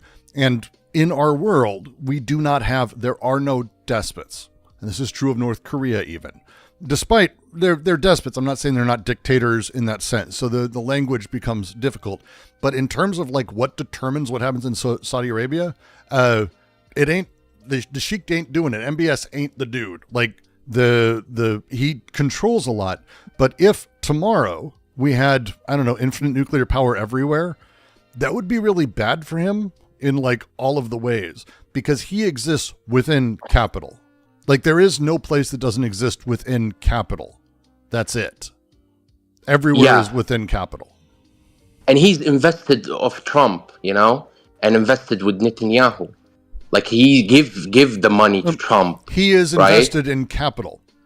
He is invested in capital in the machine. And again, This is true. When I talk about like us being invested or like a worker at McDonald's being invested, this is true of Trump and everyone. There's no like subject standing on the mountain going, yes, excellent. I am completely free and in total control. No, there's varying degrees of people being invested within the system and having found their investments in the system.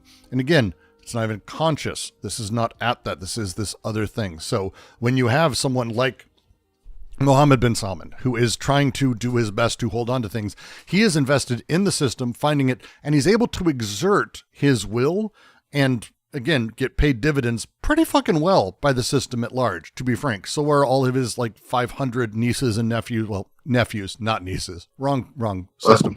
But you know, I mean, he's the kind of guy who at some point will go, well, my nieces can also have power. I'm very progressive. Look at me. Like, it'll be that. But this kind of push is not happening because he's choosing freely.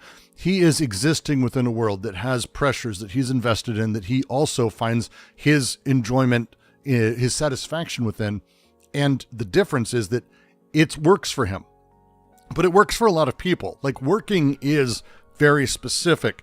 They do not mean when they talk about, and I talk about working as like, hey, you know, actually when you're kind of a dick to me online, that doesn't work for me. It's like, no, it does, or you wouldn't be talking to me anymore.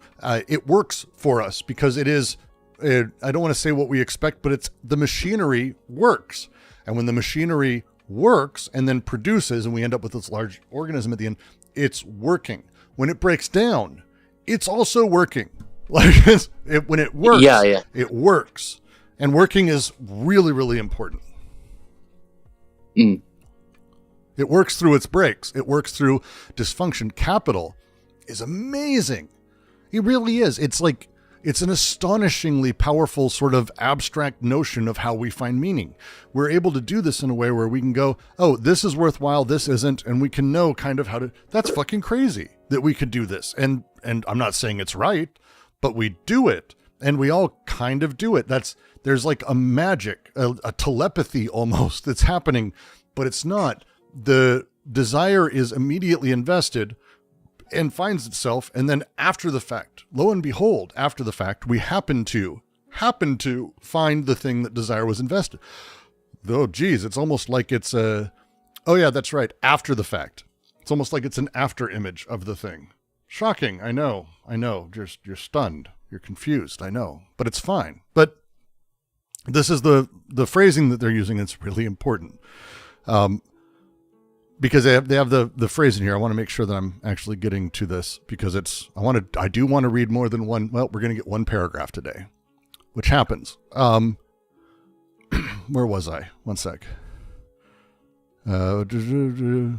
See the most disadvantage, repressing desire, not being a cop, others for myself was arouses. Capitalism garners, capitalism garners and possesses the force of the aim and the interest, power, but it feels a disinterested love for the absurd and non-possessed force of the machine. There is a split relationship capitalism has to itself, a split way that it exists. And again, these things work together. This isn't saying there's two sides to capital. No, please don't. I'm trying to communicate, and it's going to be difficult because my brain's dying. But on the one side, we have like, you know, the force, the aim, and interest, the profit maximization, basically. But it also is like this disinterested love of its own processes. There's this really interesting thing. This is Kant. Kant is super important to Deleuze, by the way. Like super, super, super important. So it's like how I said earlier, and everyone kind of giggled where I said Hegel's good. Well, Hegel's not good, but it's good to read. It's like Kant's good. Kant's good to read, but very interesting and incredibly thought-provoking. But Critique of Judgment, which is kind of Kant's the main place I think Deleuze deals with Kant. He deals with them all a lot, but Critique of Judgment's huge for Deleuze. Kant found disinterestedness. The thing that is disinterest. Disinterest is like aesthetic contemplation, but not really practical interests. But instead, they find this disinterest, the way that someone, this thing that is disinterest, Disinterestedness is not a word. It's going to break my brain that I have that written down. But it is actually just in the axiomatic of capital itself. Capital loves its own movement independent of purpose.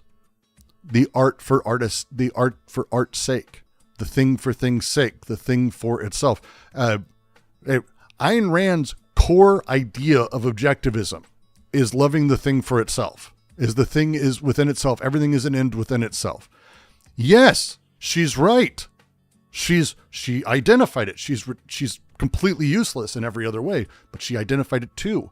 There's this weird thing capitalism does where things are sort of in and of itself purposeful. They are ends within themselves, but that's because desire functions like this. It's because desire functions like this. That disinterested thing, where it's not, disinterested means without interest, without aim. Remember, like desire, right? Desire without aim, disinterested. But that's not it. Capitalism is these odd, the way the forces interact, the way that they play, the arrangement of these social forces seeks to maintain and expand itself, not for a purpose. That capitalism isn't trying to get to an end state. It's not trying to get to capitalism or communism. It's not trying to get to fascism. It doesn't have that. It's its own immanent nature to love itself and do itself. It is that. And it creates in us the same thing, but that's a whole other discussion. The way that the machine loves the machine at this point, this is not just saying like a computer loves a computer, but a computer is happy to do the work of a computer. Like that's its best form. It's happiest when it's doing these things that are not pushing it in other directions. And that's the line. It is not for himself or his children a capitalist works, but for the immortality of the system.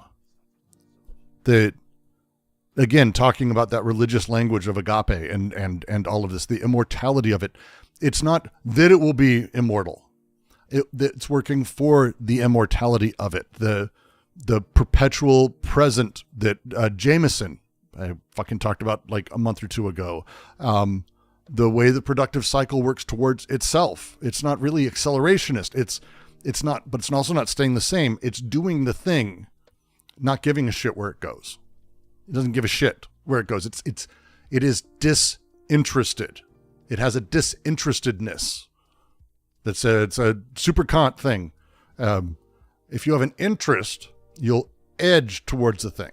Think of it like magnets and forces and all kinds of stuff. If you have an interest, you'll curve a little. Capital, it might curve any direction. It might just suddenly turn around. It doesn't give a fuck. It is disinterested. It is disinterested. A violence without purpose. A joy in a pure joy. A pure joy in feeling oneself a wheel in the machine traversed by flux, broken by schiz. I just really like the sentence. I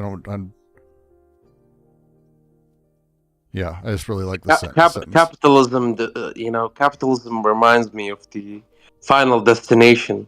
Have you watched this movie, The Final? Yes. No, it was a great shame. There's a leftist creator. I can't remember her name right now. She has a channel where she goes over horror films. The worst analysis of horror movies ever. The fetish of the machine and the enjoyment of the machine and it having a purpose or that everything is towards a singular goal. That's the horror of Final Destination. Capitalism, we feel like, and we give it or we add on directions to things. We love to do this. Its disinterestedness as a system is almost cosmic horror. We like and enjoy watching the Rube Goldberg machine because it has a purpose. It's trying to do a thing. And how is it going to do that thing? And everything bends towards it. We don't want to think about the fact that in the real world, all of that shit is just happening and there's no point. And someone still gets their head in a lawnmower, which is like one of the best. I fucking love Final Destination movies. They're super good. The new one is really great, by the way. Again, this is not I'm not saying it deserves an Oscar. This is not going to win Cannes, but it does the thing super, super well. Super well. And has some of my favorite deaths and moments, really creative, really fun and interesting. So just mentioning, it's worth it checking out. But placing oneself in a position where one is thus traversed, broken, fucked by the socialist, looking for the right place where, according to the aims and interests assigned to us, one feels something moving that has neither an interest nor a purpose. Weird thing. It doesn't have a purpose, but we have aims assigned to us. We as subjects, remember again, subjects come out of desire. Desire is invested immediately, and then we have aims and assigned. Lo and behold, we found a post hoc justification for these things. But we are fucked, and by the way, they mean fucked. That's not a translation thing. They are. That is. They use naughty words in the French too. But they're saying materially, not that we are having sex. No, we are getting fucked.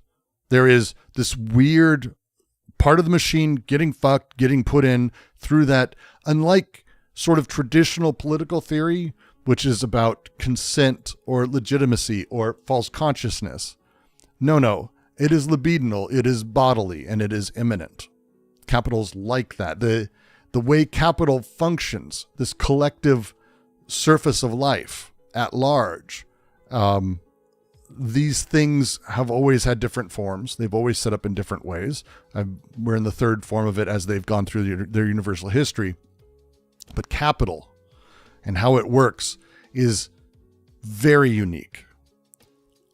And we feel it. They say, looking for the right place where, according to aims and interests assigned to us, one feels something moving that has neither an interest nor a purpose.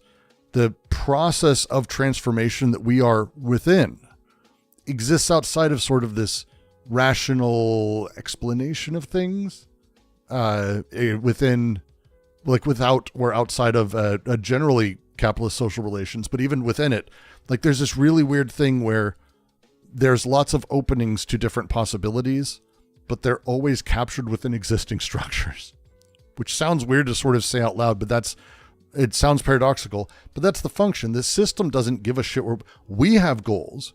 Elon Musk has goals to eliminate the deficit and impregnate everyone with his broken penis. Trump has goals. I think mostly it's just not shitting himself in front of everyone. Biden had goals. It was to be remembered until he forgot who he was. And then it was his wife's job to make sure he remembered who he was and that we remember who he was. That there are goals given us, but there's sort of a larger underneath thing we feel that is pointless, but not without point. It doesn't have purpose. It doesn't have interest. It's a different thing overall. Because again, if you oppose capital, what are you opposing? What does that mean? It doesn't have a point. You're not opposing capital. You're opposing the aims and interests of people who've been assigned to it and found themselves invested within it. Well, that seems weird. So you're against them. But what are you? Well, you're scattered. This paragraph and this last sentence, think through the intense impotence that we feel and have felt as political actors for my life, but probably yours, mostly, but certainly Brooks. many lifetimes. Yes. I know that I might have mentioned this maybe maybe one time before, but I want to chime in here that maybe go beyond the discourse analysis from Lacan. When I was in a meeting by the Revolutionary Socialist Party on my campus, there is the person basically concluded the meeting that says, yeah, we need to just completely destroy capitalism in the United States, right? And then everyone in the audience was cheering except me, because after that I found out it's a recruitment meeting. And some of those members are actually literature majors that have taken class on Deleuze and Guattari, right? So I was wondering, what can you read into it from this paragraph? Because I know I mentioned once before it was in a different context, but I think here it's nice to put this little vignette because that happened maybe 3 months ago when Trump was just going onto the stage and they were doing recruitment. The whole thing, from my perspective, it feels very much like a cult. And I'm just curious about your general input here. Well, I would just say this last sentence is it. If we replace, I'm going to read the last sentence and then I'm going to also respond because I think they come together. A sort of art for art's sake in the libido, a taste for a job well done, each one in his own place. Banker, cop, soldier, technocrat, bureaucrat, and why not the worker, the trade unionist? Why not the Trotskyist or the Communist Party on campus? Why is that not them as well? Well, it's all of these. It's all of these groups. They're all in their place. They are themselves having a purpose, but underneath it, like, what's the thing? Well, capitalism doesn't have a purpose. It isn't trying to do a thing. These social positions we've added, and they specifically add dominant and subordinate roles in here for a reason, because libidinal investment doesn't have a class line. The inclusion here of worker, the inclusion of trade unionists, the addition I'm adding of whoever was chanting this and all of those lit majors, all these people ultimately is saying, hey, the satisfaction of things is found in many ways, and we can derive that by performing our social roles. That's the taste for a job well done, things working, that satisfaction of art for art's sake. That's a disinterested attachment to their social function is what people have. Disinterested attachment, not disinterested. In English, these things get a little weirded. Disinterested means like non-interested or anti-interested often nowadays, but they literally mean it like as non-interest. They do not have attachment to the social function they've had. Again, just in this sentence, a taste for a job well done is capturing something traditional left analysis misses. Genuine satisfaction people derive from performing social roles effectively. The satisfaction is not false consciousness, but is actual libidinal investment in particular forms of social organization. Particular forms of it. And so when we talk about desire and how desire functions, desire goes about its thing. It is desires doesn't have an interest, but as things happen socially, as interests get assigned to it, told to it, curve it in different ways. But capital also doesn't have an interest, not really. Profit, we can argue, but that's sort of a thing that happens at like the meta level, not within capital itself. So what is happening here? Well, the libidinal investment is happening and we're seeing it exist socially. Social machines are desiring machines under determinate conditions. So when we see someone chanting that is desire under determinate conditions. There's no, desire turned into something. No, that's libidinal economy in effect. That is the libido working. This is where people are finding themselves in the social world and finding their investments. Great connect into the context. And I'm going to ask another question that's the same thing that my sociology professor, I asked her as well, because she said, Freud has this critique on whatever group things, and he thinks that people are unconsciously invested, and there's a revolutionary pre-conscious investment, right? But when did they invest? Right? Can they invest without themselves knowing? Because if people want to understand what investment is, you kind of have to at least make some sort of conscious decision that that you're investing in something, instead of being summarized as invested after certain things happen without any awareness of it at all. Right? Where does that investment come from? Are you talking about, maybe you're saying that it's about the role-playing thing that they're saying? in this paragraph? Or I'm just curious about your. No. your- So the last line that they have here, desire is agape, I do think plays into what I would say is a pure love, like an awe of it. The agape is like seeing God or seeing the face of an angel. Like it plays into that, and I think there's a reason that they use this language. This isn't just him. Schmidt goes into this. Benjamin goes in. Walter Benjamin, big time, goes into this. But it's the idea of almost the religiosity or aspect of that, and I think they're touching into it for a reason. When someone says they want to fight capitalism, what they're doing is they're not talking about fighting capitalism. They're fighting aspects of it they do not like for things that they do like. Yeah. You know, And that's throw the this thing. in. That's the last bit, because it's a proper, a proper anti-capitalist movement would be sitting there going, okay, so what is capital? It's like, well, okay, what do you want to get rid of? Well, I talk to these groups. We want to get rid of X, Y, and Z. I want to have no markets. What the fuck does that even mean? Okay, well, I'm a syndicalist, so a market-based syndicalist, so we're going to have markets, but it's going to be like based on co-ops. All right, so you're going to switch capitalism from being owned by one to owned by many. Is that anti-capitalist, or are you saying, because again, that's the negative. Yeah, I mean, what you're doing is you're affirmatively saying, here are the parts of capital I like. Here's the parts of the social order I like, and I want those to be stronger. I want these others to be weaker. That's what these movements are based in. That's why, again, they exist as a counter to the investment, not as an investment in something new.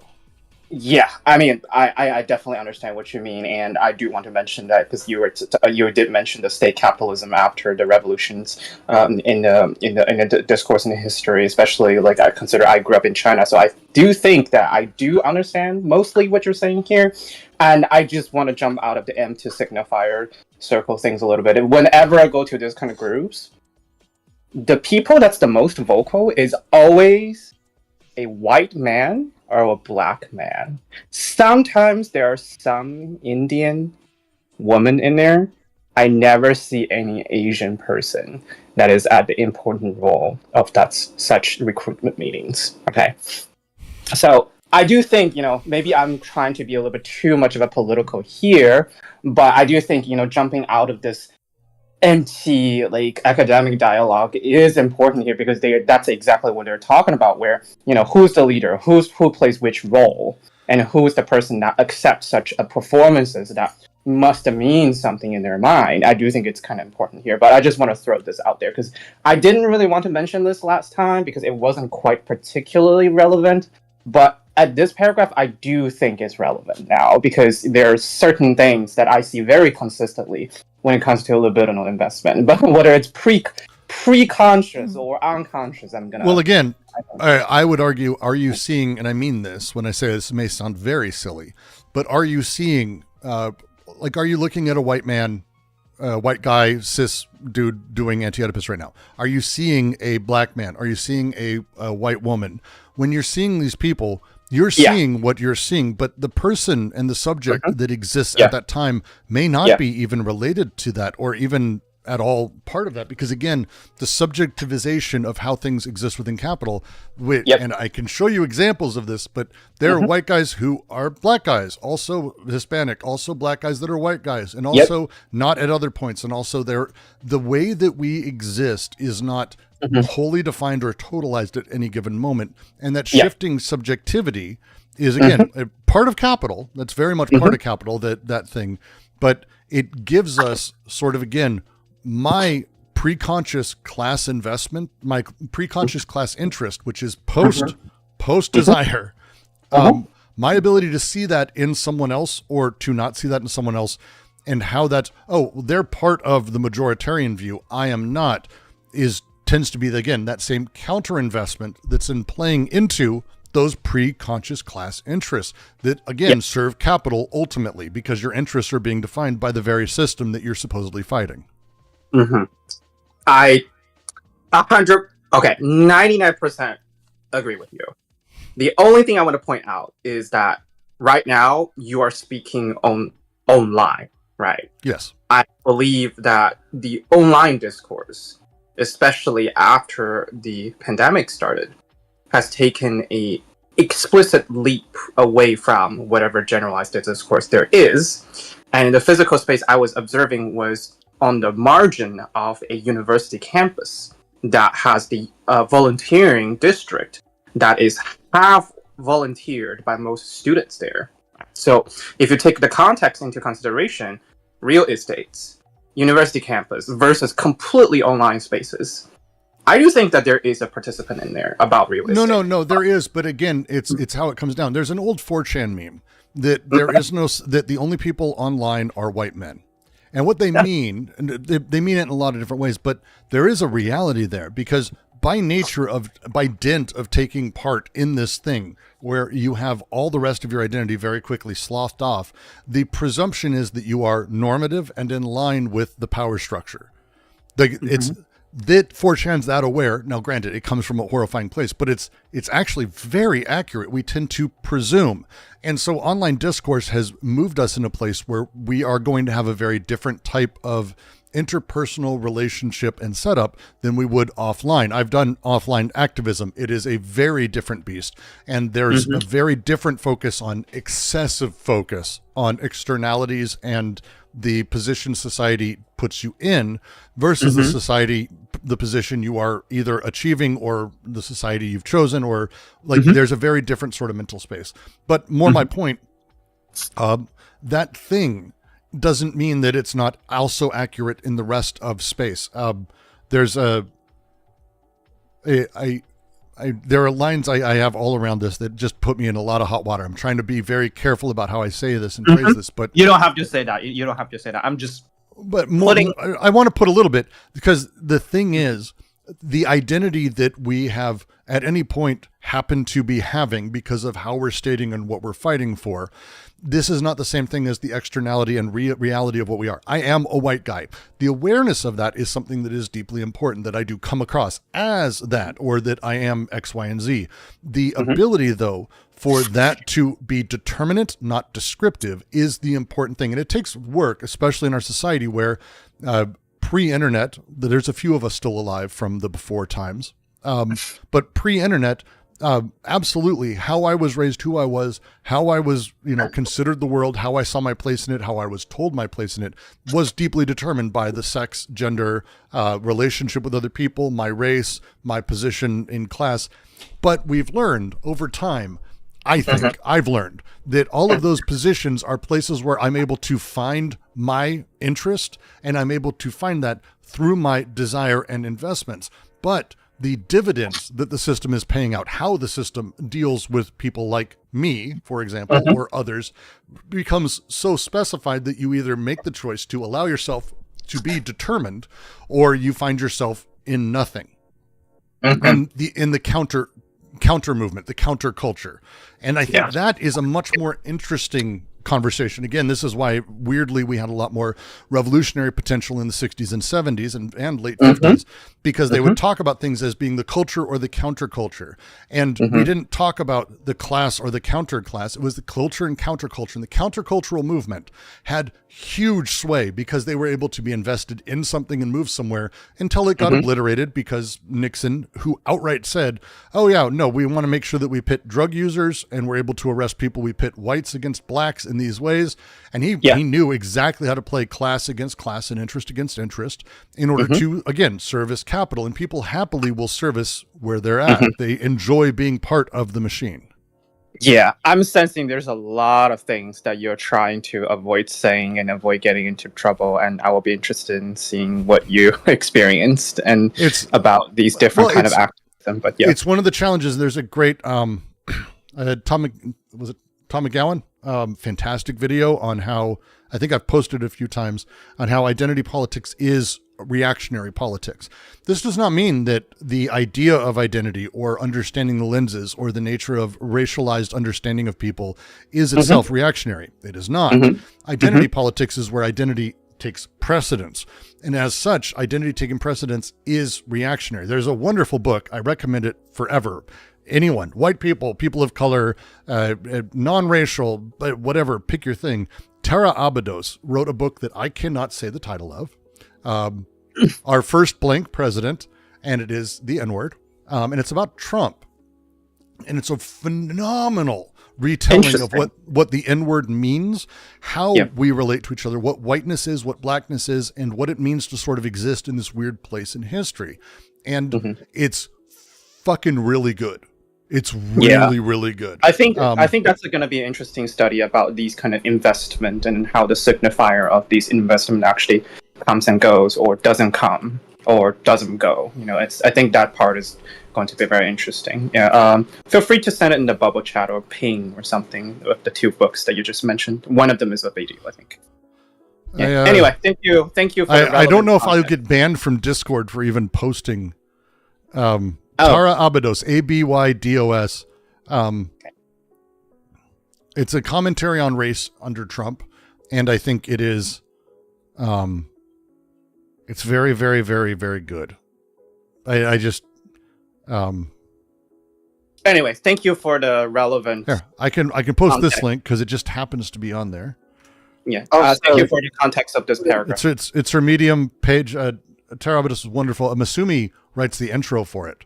Like this is this good of a book. Masumi wrote the fucking intro, and I don't tend to tarry a lot with Masumi. Masumi and we have different, but generally we agree on almost everything.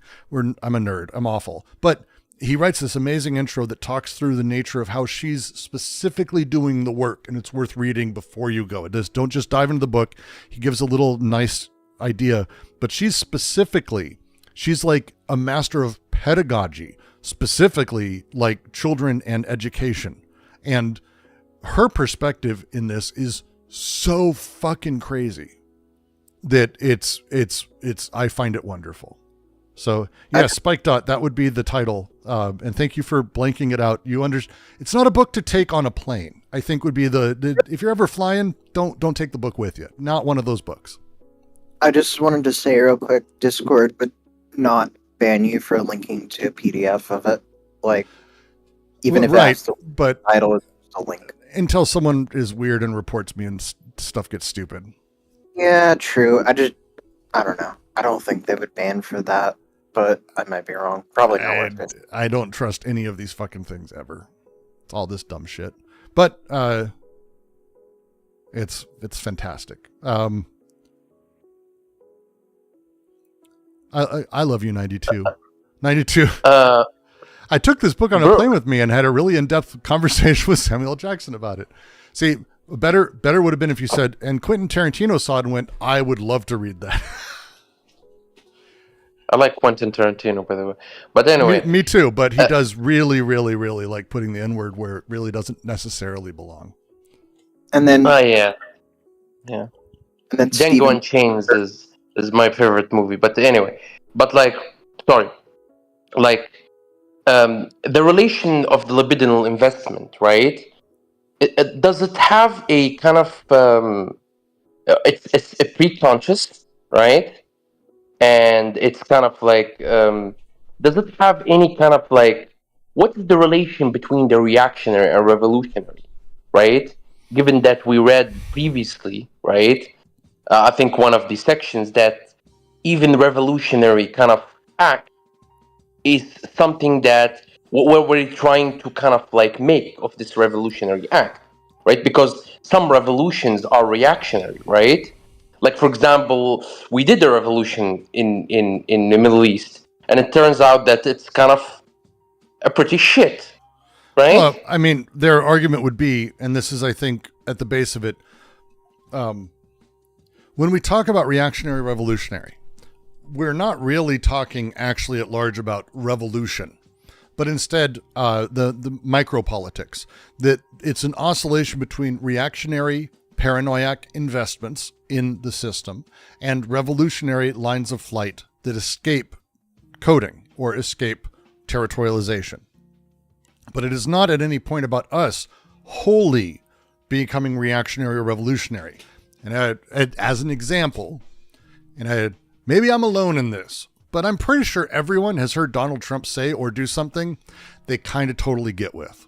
And I mean that in the sense of like, when the other day Trump made this comment where he's like, it's two countries have been at war for fucking centuries and neither of them know what the fuck they're doing.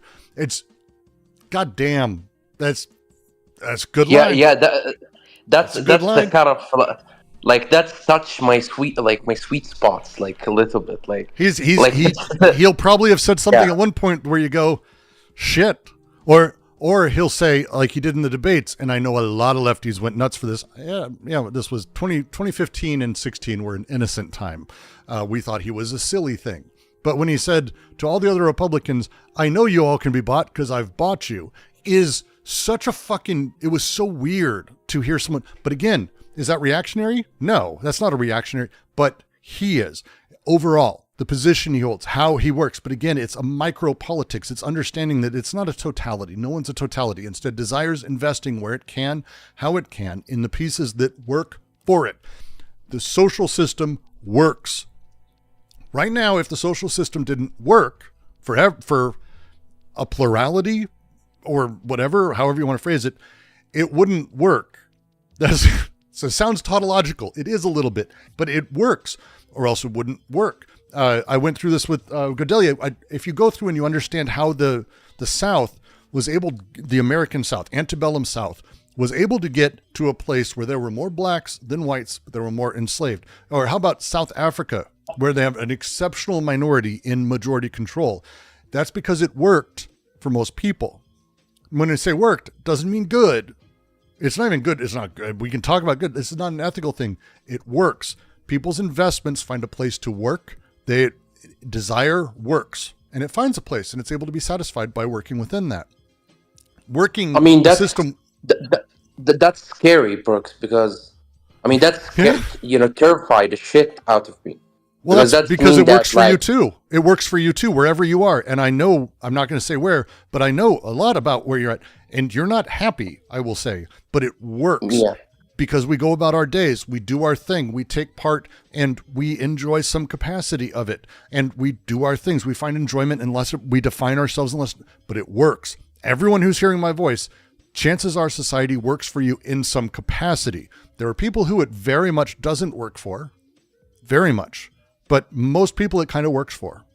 And that thing, understanding that is the first step. Because if you're going to say, well, I've got a revolution. Okay, cool. What is it? Well, we're going to just get rid of everything that works. Okay. How do I only understand things in terms of how things work? This is every revolution. Pick a sexual revolution and queer revolution. Thing that's happening. Relationships between men and women, they kind of work. Now, I'm not saying that they're required. I really, really, really, really don't. I am a gender abolitionist at a basic fucking level. But the categories kind of work. Women in sports kind of works in very specific ways. It works for people. Is it good? Is it repressive? It's excessively fucking repressive. But it kind of works in very special ways narratively that we've told ourselves over time. So when you have that argument, you're going against something that kind of works for people and saying to them, you just don't understand the truth because you're stupid. That doesn't help. But we need to change that. We need to change a lot of fucking things. Things are shitty out there and people are excessively repressed, but the repression kind of works. For example, Brooks, when I enter, it's months ago, right? Where there's some shitty guy. I'm not mentioning. But he kind of saying that U.S. aid or the aid that given by people who are leading war, this is imperialism, right? And he's kind of it's imperialism, but at the same time, there are actually people who died because we got rid of imperialism. Now, this is where it comes down to the question I ask when people are like, "Hey, let's just overthrow everything." I'm like, "Okay, how many people are you okay with dying tomorrow?" Or in the next week, because I've heard people go, well, Mao was a monster. Okay, but that's kind of what happens when you completely upend the way that things work, because then stuff doesn't work and you got to figure it out. So how many diabetics are you okay with dying in the next week? Because without global supply chains of capital, I don't know how we would find a way to get that done inside of a week. You have to rebuild entire incentive structures to get things shipped and manufactured and put in the right pharmacies and then given to people. This works. People get their medication. You get food. Everyone here is able to get in some capacity food. That's kind of a miracle when you consider it on the large scale. How do we do that? Well, we have incentive structures that move food from one place to another, and people move it from one place to another, and another guy moves it from one place to another, and another, and another, and another, and you can go pick it up, and you give someone money, and then they are able to buy food themselves. That's kind of fucking weird as a chain of events. It's kind of magic. Do we want to get rid of that? It kind of works. Well, that sucks. We may want to get rid of it. But how? It kind of works. Shit works, or else it wouldn't work. So how do we fix it? Well, you got to start with this. You have to deal with the fact that shit kind of works, as unhappy as people are. And it's the one thing that populism in the last 50 to 100 years has shown is everyone's unhappy with things. Like, I know very few people who are like, oh yeah, no, the world's great right now. Even the ultra wealthy are talking about how fucked the world is. Like, the Gilded Age had people who were like, everything's fine. I don't know what you fucking poor people at the factory are talking about. That no one's doing that anymore. Everyone's like, yeah, everything's really fucked up and the world is broken. Yet everything still works. Everyone wants new, but everything still kind of works. So it's fucked up. It's fucked up, but that's functioning. This is capital. I don't know why this part comes to my mind about maybe it's about the necessary frustration, about the repression that doesn't work quite well. I do want to go into this area about the molar, and the molar investment versus like the molecular investment, about like subsidies, specifically a certain kind of politician that talks about they want to reduce the grocery price in New York, right? And this kind of stuff is like has been happening all over. And when I was living in Europe, they've been subsidizing try to maintain the lower food price for a very long time. And then they have the weird treaty with the Eastern European countries and whatever. But that does not stop the right wing from actually gaining more popularity. And then you see that they're using the same kind of stuff that has the appearance of working on a political field, right? Right now, like there's a lot of motions, a lot of talks about this person, but everyone is kind of knowing, at least for quite a few people that I asked, that this is just going to be a surface level stuff. It's going to fail eventually because it's not going to really change people that much. So I wonder whether this kind of subsidizing is kind of like this ideal intermediary between the molar and the molecular investment when it comes to something that kind of evades a lot of these labels. And just curious about what you think at this area. Well, this is if you're talking about revolutionary theory for the last couple hundred years, there's an undercurrent of this belief, and this carried over to Qutb and the jihadi movements as much as it did to anything else. But I use them as a great example because I think this exists across all these things. But when you talk about a moment that will awaken people, which is, again, Qutb and the jihadi movement, the idea of you do an action and it's so big that the world will wake up. That thing is built into so many revolutionary movements, from the French Revolution failed to the Students' Revolution that failed to May 1960. You do enough and people will wake up. That thing forgets that at the base level, like, yes, tomorrow you may be able to convince everyone that right now everything's broken. And they will get up at 7 a.m., hit their alarm button, have their fucking eggs and bacon, and go to goddamn work. And they'll just be sad. Like, that's because it works. And again, the process and what you're invested in, how you're doing. Populism, as I said, has shown everyone's unhappy. Trump voters didn't vote to keep the system the way it is. Explicitly, he ran on changing everything.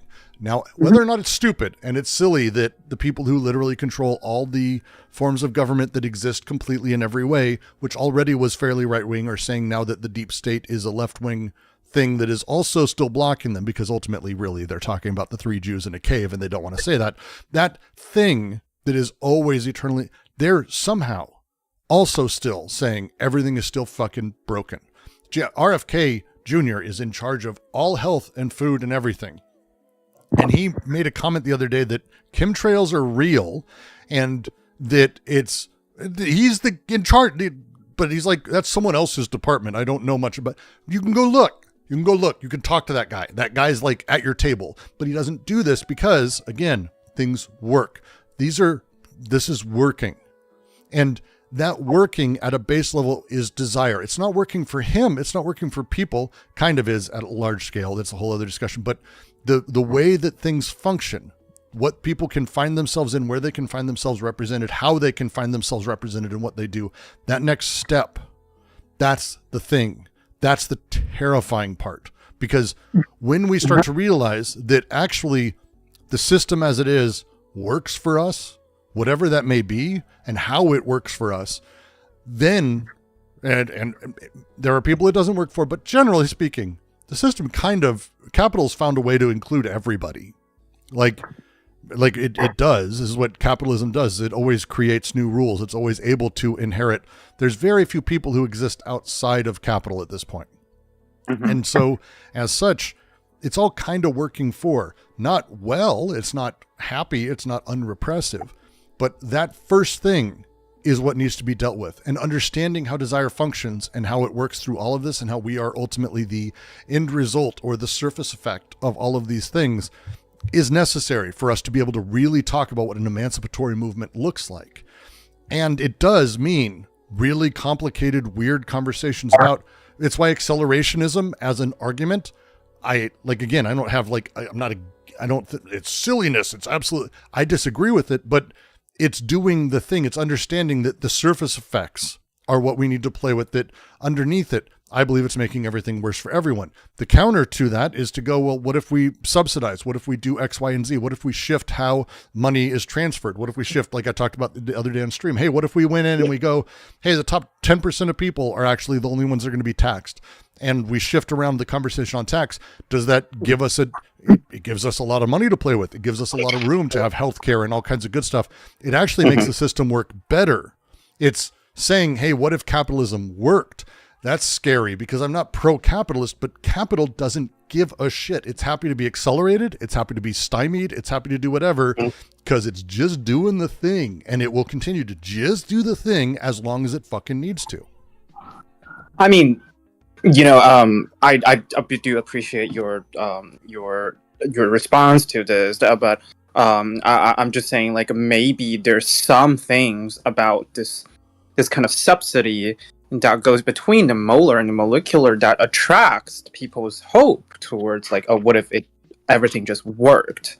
It's like no differentiation between different parts of the conditions that they are living in, right? I was curious about this part, but it sounds like it's one of those things that always evades a lot. I would argue our job, if I could beg everyone hearing me to kind of work on a project with me, is to first understand that it's not the Jordan Petersonian bullshit of work on yourself. I need to figure myself out. It is working together because it is understanding that our sort of the interactions that are unpleasant, the interactions that are uncomfortable, that thing that we're actually attracted to. I am. I know a lot of people who also are. That thing we're attracted to of uncertain, playing in there gives us room to actually figure out how to do proper praxis. When we retreat into our own little heads and our own little spaces where we get to connect however we want, and then we return to the world with an idea of praxis, we've done a praxis of one, and lo and behold, capitalism will handle that no problem at all. So if there is a project, it is to understand collective action. But in order to have collective action, the paradox, we need to be invested in it. And to be invested in it means we need a proper narrative and thing for people to be invested in. If it's a political party, that leads us down a road we've seen a couple times. But if there's nothing, then people are just going to be invested in the system. And the system, it continues.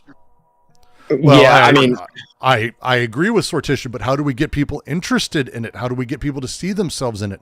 That's the thing, right? It's if you want people to see themselves in it, then you would require a completely different symbolic system that capture the unrepresented conflict to capture their real in order to re-symbolize. That's a whole different kind of work, right? You're almost talking about a different Lacanian perspective, working with the Deleuzian part and in politics. So I feel like, maybe we're grasping a little bit too much, that we don't know how big of a thing that we're grasping on. That's one of the reason that I was asking. Well, and again, why does it look?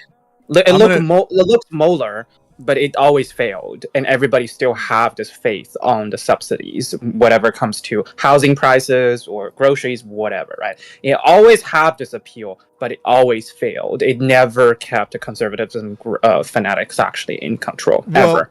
But so I'm going to give an example of how these things can be intertwined in really weird ways. Someone in chat is mentioning the royal family in the UK.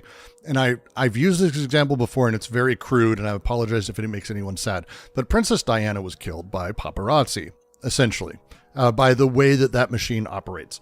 And it's a really interesting sort of rewriting of history that happened. But if I could say, the paparazzi as a thing are seen as negative now at large. People have a negative reaction to paparazzi, the people who do those photos and all of that, because they killed a member of the royal family. And I think that's true. But if you were to go a year before her death and call her a member of the royal family, there's a lot of people in the UK who would go like, fuck you. Because people in Britain and also in the US are so invested in the system that the royal family is a particular thing. It's an institution we can have interest in, blah, blah. They can see them, like we see ourselves in relation to it, all that fun stuff. Princess Diana being killed and her being part of that actually retroactively changed how we felt about other things. These complexities of how people interact and how the forces of resentment, the forces of investment, the forces of desire, these things interact in really complicated, interesting ways that allow us to find in these things parts that are possibly quite liberatory, but they're not in just purely reactionary forces. They're also not in just pure revolutionary forces. They're understanding that these things play in really funny ways that are able to go whoop a little bit. And that thing is the inching. It is where we start finding a little bit more liberation of desire, a little bit more push in a direction. And also these things then become lines of flight, which collide with other people and their lines of flight and then continue on. It becomes marbles knocking other marbles loose. Yeah. From a structuralist standpoint, these things will take maybe like 2 or 3 decades to even see whether it starts to work or not. And we might see them immediately. We don't know. Well, I'm just realizing that maybe I have been a little bit too optimistic about the structuralists, and maybe that's why I'm reading Deleuze anyway. And Deleuze's structuralism is a really unique one because he's not post-structural. I hesitate to call him post-structuralist because he's processual. And it's an understanding of sort of the process of things in time within sort of some semblance of a structure, but the structure itself is actually built by the process. So it's kind of it's a different take on it as a thing. And as these things make their movements, as these things shift, as we see these changes, we don't know what's going to be a sea change that capital will have to find a way to fall back on quickly. There's a lot of, the internet's a very good example of this. Social media, everyone in the world able to connect and do things. It only took a few years for capital to sort of swallow that right back up, maybe even less time than that. And now we only have 6 websites versus the internet of my heyday, where literally the internet was circles of websites and finding infinite of them. Now we go to one of 6 places and we're kind of done. And from the hub, and we go out to the spokes. That shift and change, that doesn't take as long as people think, and it doesn't take as long the other direction either. It's just a matter of building a thing or creating a thing or working within a thing to shift all of those things.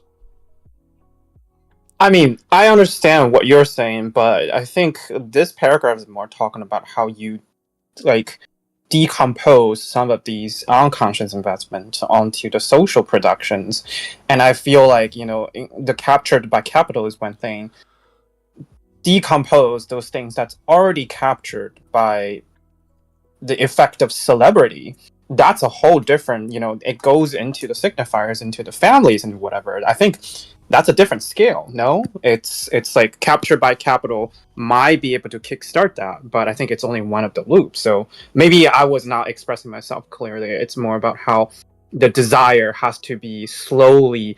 You have to allow the desire to slowly leak out from this very externalized thing. I'm going to force us to. I'm going to read the next paragraph. Okay. And we're going to talk a little bit about it, but then I'm going to bounce out after that because This I'm not going to do 4 hours on 2 paragraphs today. That will kill me. Okay. As a last note, just before I dive in, this week is going to be slower on streams. I may be doing some, I may not. As of 2 months, about a month and a half ago, our landlord let us know that he might be selling, he may be re-renting it. He upped our rate a ton. We responded to this by saying, hey, we can do this. What about this? And they didn't get back to us for a while. And then as of a week ago, they let us know that we needed to be out in 2 weeks because technically they didn't respond. And so therefore it doesn't matter if we did. I love how things work. So we found a place that we literally signed right before I came on stream, we signed a lease for a new place. And I've got 7 days to move all of my shit with my kids and my wife and everything there, which is fun because it means that I get to move in on my birthday, which is really fun. 45 years old. Yay. So the next week is going to be weird when it comes to stats and when it comes to live streaming and everything. I'm going to be a mess. However, if you feel like it and it would be lovely and you like this and you enjoy anything else you're seeing on the channel, please do head to Patreon, patreon.com/DGQC. Yeah, I got a shill. What can I fucking say? A cup of coffee goes a mile. You have no idea how much.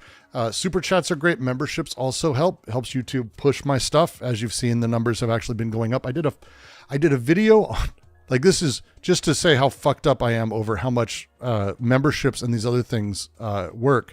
I did a video on, my video on Mandani is already today 1.2K views, but I did a video on Maurice Godelier on fucking Monday and it broke 1,000. I almost cried because the number of, that's real. It's a real philosophy video. There's no fucking bullshit in it. It doesn't have anything else. I couldn't believe that a video on Godelier actually got that many views and a ton of comments and a good interaction. All of you people disagreeing with me, I'm fine with that too. But it's like real philosophy. It blows my mind that we're actually getting there. So if you want to support, that would be great. All of that's wonderful. Of course, if you see this and you do not know what we are, please join us on Discord, discord.com/DGQC. We are generally a pretty lovely group to talk to, but we are philosophy based. So that's fun. So wish me luck on all of that. I will be in and out of communication because I have to move internet and my computer and everything else in 6 days. Yay. God damn it. To continue, though, I'm going to read the next little paragraph. Let me switch back to the reading because this I think gets to what we're talking about. Not only can the libidinal investment of the social field interfere with the investment of interest and constrain the most disadvantaged, the most exploited, to seek their ends in an oppressive machine, but what is reactionary or revolutionary in the preconscious investment of interest does not necessarily coincide with what is a reactionary or revolutionary in the unconscious libidinal investment. A revolutionary preconscious investment bears upon new aims, new social syntheses, a new power. But it could be that a part, at least, of the unconscious libido continues to invest in the former body, the old form of power, its codes, its flux. It is all the easier, and the contradiction is all the better masked, as a state of forces does not prevail over the former state without preserving or reviving the old full body as a residual and subordinated territoriality. Witness how the capitalist machine revives the despotic Urstaat, or how the socialist machine preserves a state and market monopoly capitalism. But there is something more serious. Even when the libido embraces the new body, the new force that corresponds to the effectively revolutionary goals and syntheses from the viewpoint of the preconscious, it is not certain that the unconscious libidinal investment is itself revolutionary. For the same breaks do not pass at the level of the unconscious desires and the preconscious interests. The preconscious revolutionary break is sufficiently well defined by the promotion of a socius as a full body carrying new aims, as a form of power, or a formation of sovereignty that subordinates desire and production under new conditions. But even though the unconscious libido is charged with investing the socius, its investment is not necessarily revolutionary in the same sense as the preconscious investment. In fact, The unconscious revolutionary break implies, for its part, the body without organs as the limit of the socius that desiring production subordinates in its turn, under the condition of an overthrown power and overthrown subordination.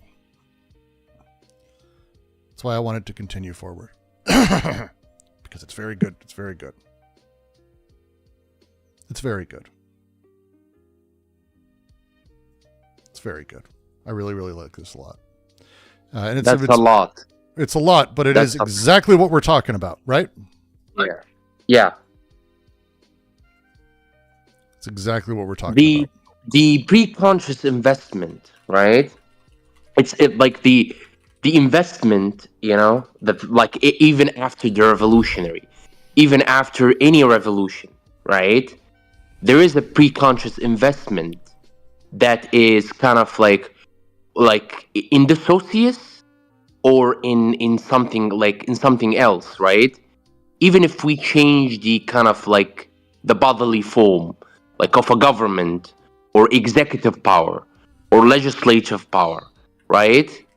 We still have this pre-conscious investment, right? But I'm pointing out at the so the pre-conscious revolutionary break is sufficiently well defined by the promotion of the socius of full body, carrying in new aims, forms of power, or formation of sovereignty, and subordinates desire and production under a new condition. But even though the unconscious libido is changed with investing the socius, its investment is not necessarily revolutionary in the same sense as the pre-conscious investment. That's big. That's which mean that it's not revolutionary. In what sense, Brooks, that it means that is not revolutionary? Like in what sense? It necessarily revolutionary is, I think, going to be the important part of this, because look, just to go through when we open up, and I'm going to do sentence by sentence because that's how I tend to have my notes from the last couple readings. But what we're talking about is the necessity of one following the other. We have a misconception, and that is what this paragraph is about, is breaking apart that. Well, I mean, a lot of this, but it's saying like, look, hey, those guys are revolutionaries. Like, what are you talking about? They might be fascists. Like that sentence, because outwardly, or the rational calculated ends, the interest that one has versus the unconscious desires that people play with, those are not the same thing, nor do they work the same or operate the same. That's their thrust. The way that these things play is like, hey, look, oppressed people. And this is a name and oppressed people. This has existed. This is like Uncle Ruckus shit in Boondocks, but this is that applied to the good immigrant theory, applied to, name a thing, the poor white voter, whatever it is, it doesn't matter. But like the way that these two operate is with confusion. The French version, plays a little bit different because it interferes. It's English. Not only can libidinal investment, social investment interfere with the investment of interest. I do not like this phrasing. Non seulement l'investissement libidinal du champ social peut troubler, confuse, to cause trouble within, to trouble. It troubles that. It adds disturbance. It isn't that it interferes, unless you mean it literally in the understanding of like interfering but continuing. Interference is like a negation pattern that results in a second thing. And with how much they use flux, I really hate how they're conflating these things. The libidinal investment confuses things. Libidinal investment confuses the investment of interest. It plays with it differently. It works with it differently. And what it's doing is like, oppressed people are not interfered with. Like the desire would go in that direction if only for. It's not really that. It's that these things, again, work together and the one confuses it. The libidinal investment conflicts with and confuses rational interests. That it troubles them would be a sort of phrasing I would probably use there. And they continue, but what is reactionary or revolutionary in the preconscious investment of interest does not necessarily coincide with what is reactionary or revolutionary in the unconscious. This is why it troubles. This is the core thesis, effectively, of the book, and why they've been coming to this point, is that you're conscious and aware political positions, the places that you think you belong. I am invested in this. I care about these things. This is where my money is. This is where I live. This is where my family goes. These are the things that are important to me. Unconscious desires don't align with this. They interplay, but they're not aligned. A conscious revolutionary can be entirely reactionary. Less often, but a reactionary Nazi can be completely revolutionary. There's a lot of mega people who fit that now. Like, again, it's a very specific thing that I think we see a lot in America these days, like reactionaries utilizing that sort of thrust, but then sticking with their understanding of the narrative or their belief in the narrative. It's, again, without separating these, we presume a totality of a person wanting and desiring the same thing, but they don't. They play completely differently. They work entirely differently, to be perfectly frank. And that's why they say, like, revolutionary preconscious investment bears upon new aims, new social syntheses, and new power. This is straight up saying revolutionary politics targets new goals, new social arrangements. Revolutionary preconscious investment bears upon. This is what revolutionary, when you talk to your friends and you go, what's revolutionary? And they're like, I want to change everything. There you go. That's what it's, new social syntheses, new power. The direction is the important thing. It's towards a thing. You're aiming. Aims. I mean, in the Arab Spring, when I participated in the revolution, a lot of Islamist jihadists were with us in the Arab Spring.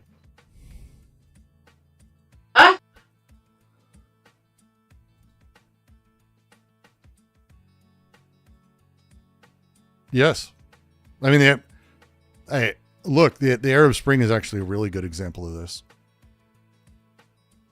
What was the options for people? There was, I believe, I know people at the time who lived there and who went through it, and I had friends like journalists going, it was insane. There was actually a popular uprising, but the goal, the aim, this is a lot like BLM here in the States. What was the goal? A lot of people were just like upset and wanting change. Then the goal happened, and the goal is not the same thing. They work differently. But it could be that a part, at least, of the unconscious libido continues to invest in the former body. And they're saying this like with a wink wink. It could be your old libidinal attachments, the things that where desire like actually worked and integrated itself. Those are going to stay. They're going to stay. Doesn't matter what you change or what you do to yourself or what you claim or anything. You don't get away from desire and how it's worked. Desire works. It does its thing. It's constantly doing it. You don't get away from that. Ever. The social machines that organize desire, you're attached to some parts of that. You as a subject are grown out of network effects. Those network effects that are repeated many, many times become effectively a part of you that reinforce the same sort of structure. Do you think what would happen if you just cut all those network effects off? Would you even exist? No. Yeah, no, you would. So you still exist in those network effects, but somehow you've slothed off all of the weight of those things. You can't. Then these things come together. They're at once. They're at once. They're at once. They come at once.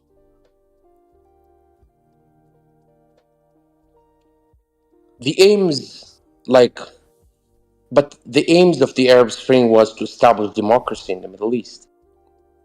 So, I don't know, is it that the aim distorted, or my investment of it is kind of withered away, or something like that, or investment of people after a revolution is failed? Someone in YouTube chat mentions I think a really interesting example of this, which is Citizen Kane. Citizen Kane can be seen generally, I think, is as like a Freudian symbolic film where, he misses the sled Rosebud, and everything he did was for his childhood, and that's symbolic of it because of blah, blah, blah. And it's like, wait, he existed in time. The character existed in time. And there's a lot of the reality of the person, the Hearst, that this is based on that we kind of know. But is it that he was really invested in that symbol or childhood or these sort of abstract notions? Or is it that these things that he built, that he invested directly into, as he continued to invest in them, he found these other things, that the stuff he was invested in over time didn't change, but suddenly he couldn't find places to put those investments. He couldn't find those things.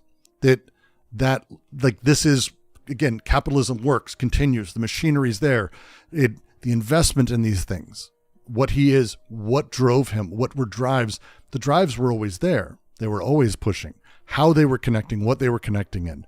That's the fascinating thing. I think the sentimentality of Citizen Kane, which I do think can be a focus, I think is sort of covering over what is a brutal sort of nakedness of the human condition, of how, as we go and we find things that generate that meaning and we invest in things that give us that meaning, and slowly those things slough off and we replace them with the symbolic, we replace them with representation, we replace them with seeing ourselves identified or our class identified.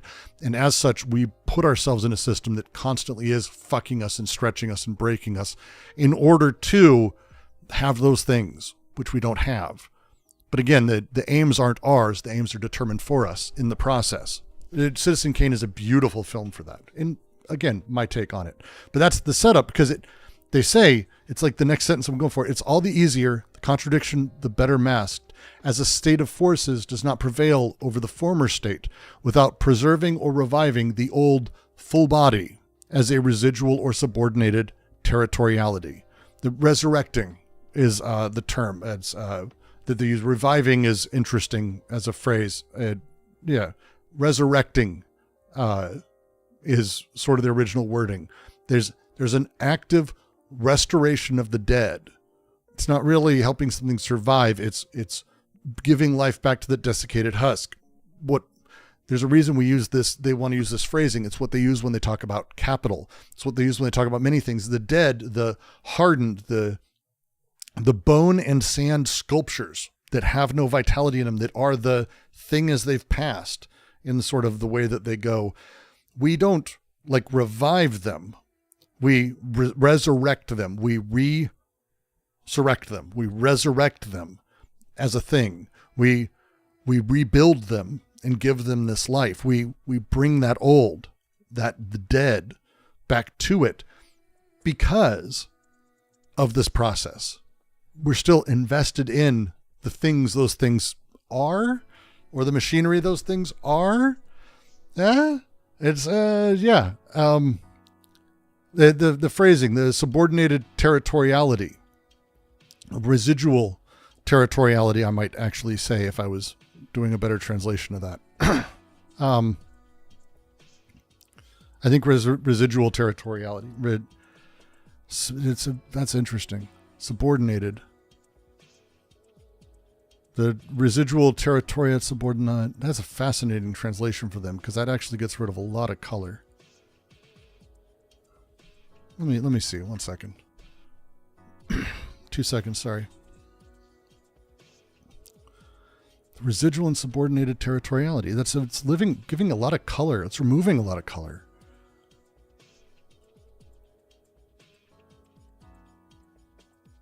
Interesting. Okay. But anyway, it doesn't matter. It's the leftover organizational structures of old, the things that organized desire, like a sled, for example. These things persist in new systems. They do. We resurrect them. We rebuild them. We do this. We give them new life. We resurrect these things. And they have the line, witness how the capitalist machines revive the Urstaat. The Urstaat is a state formation of bureaucracy that isn't needed. We don't really have a necessity here, but it revives them.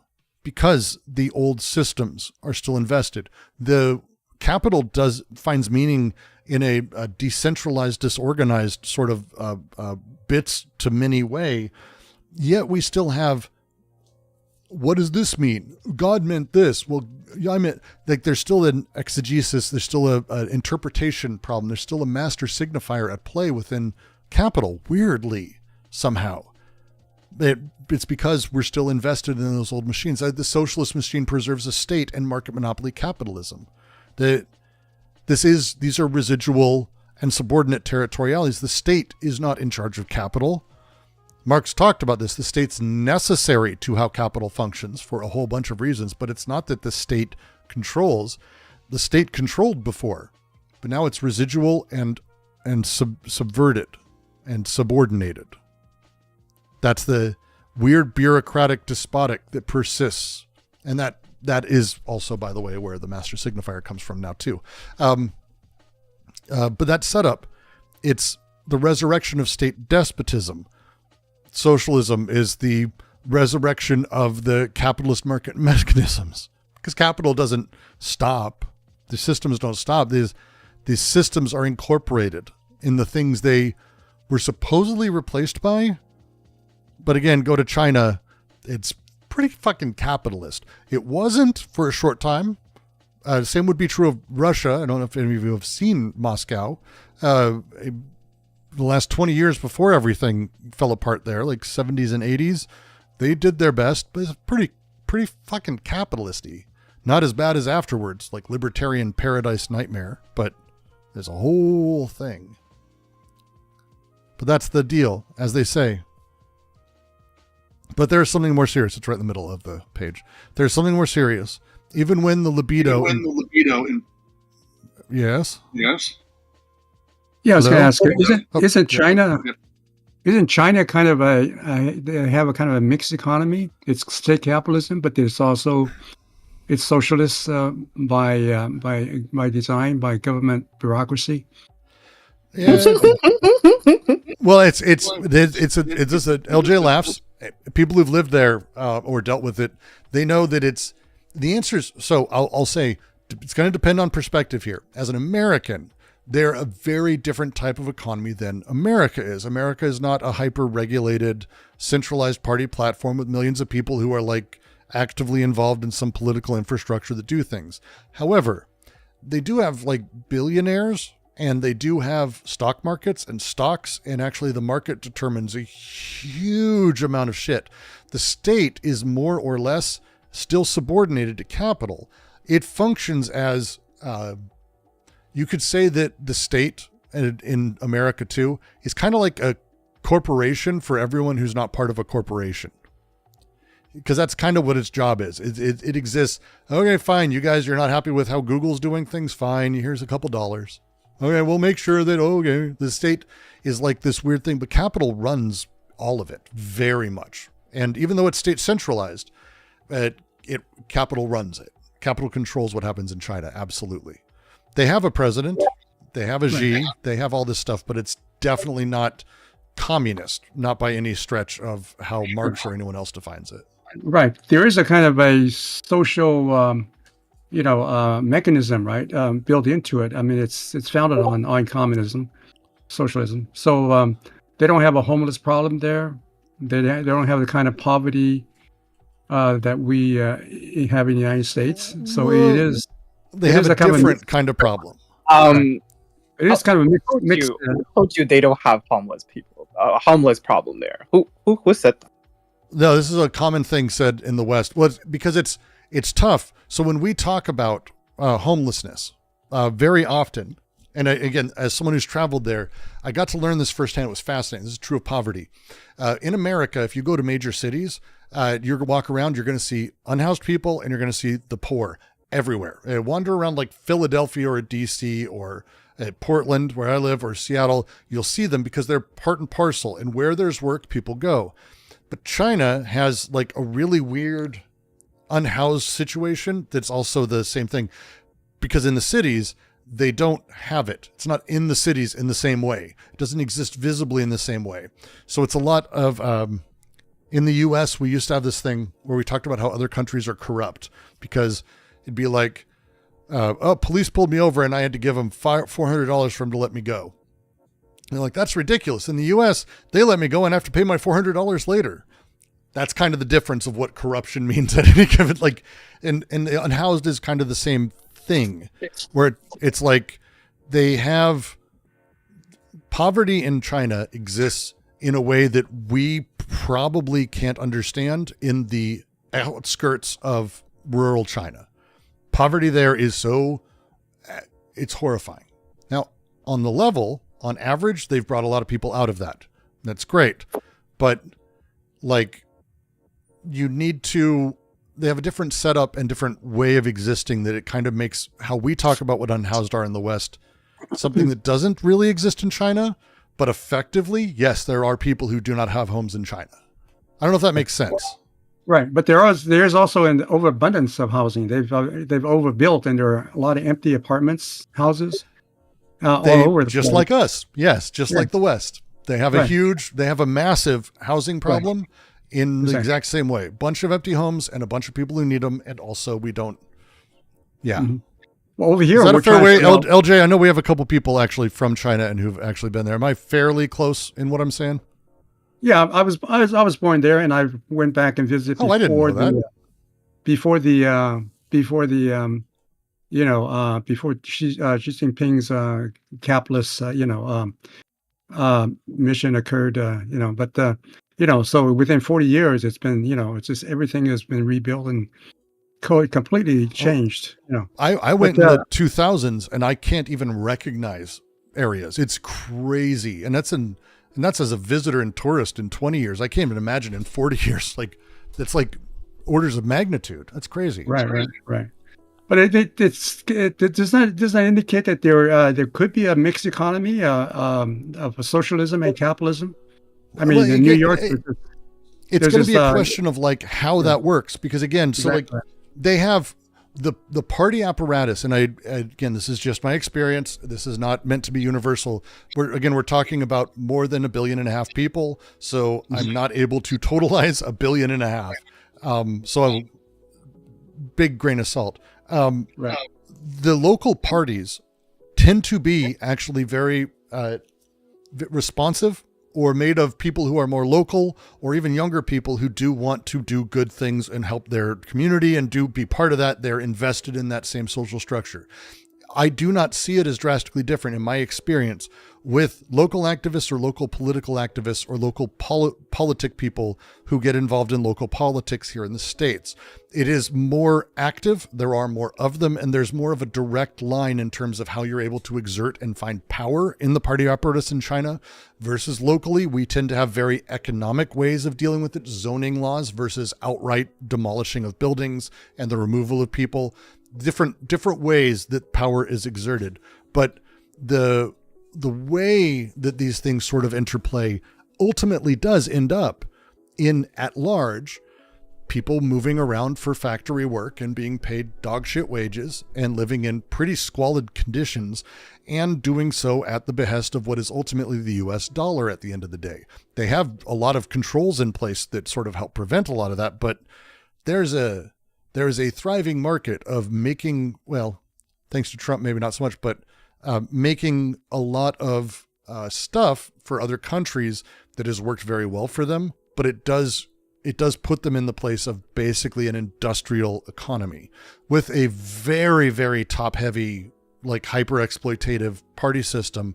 And that's how you end up with like billionaires in extraordinary capacities who control vast amounts of wealth and end up in a place where sure, Xi has control over the economy or whatever, but what those guys do, he's got to deal with at least some level of what they're trying to do. So again, he's not a despot. He's not in charge. The dollar is still in charge, or the yuan, or whatever you want to, the RMB, whatever you want to say is actually in charge.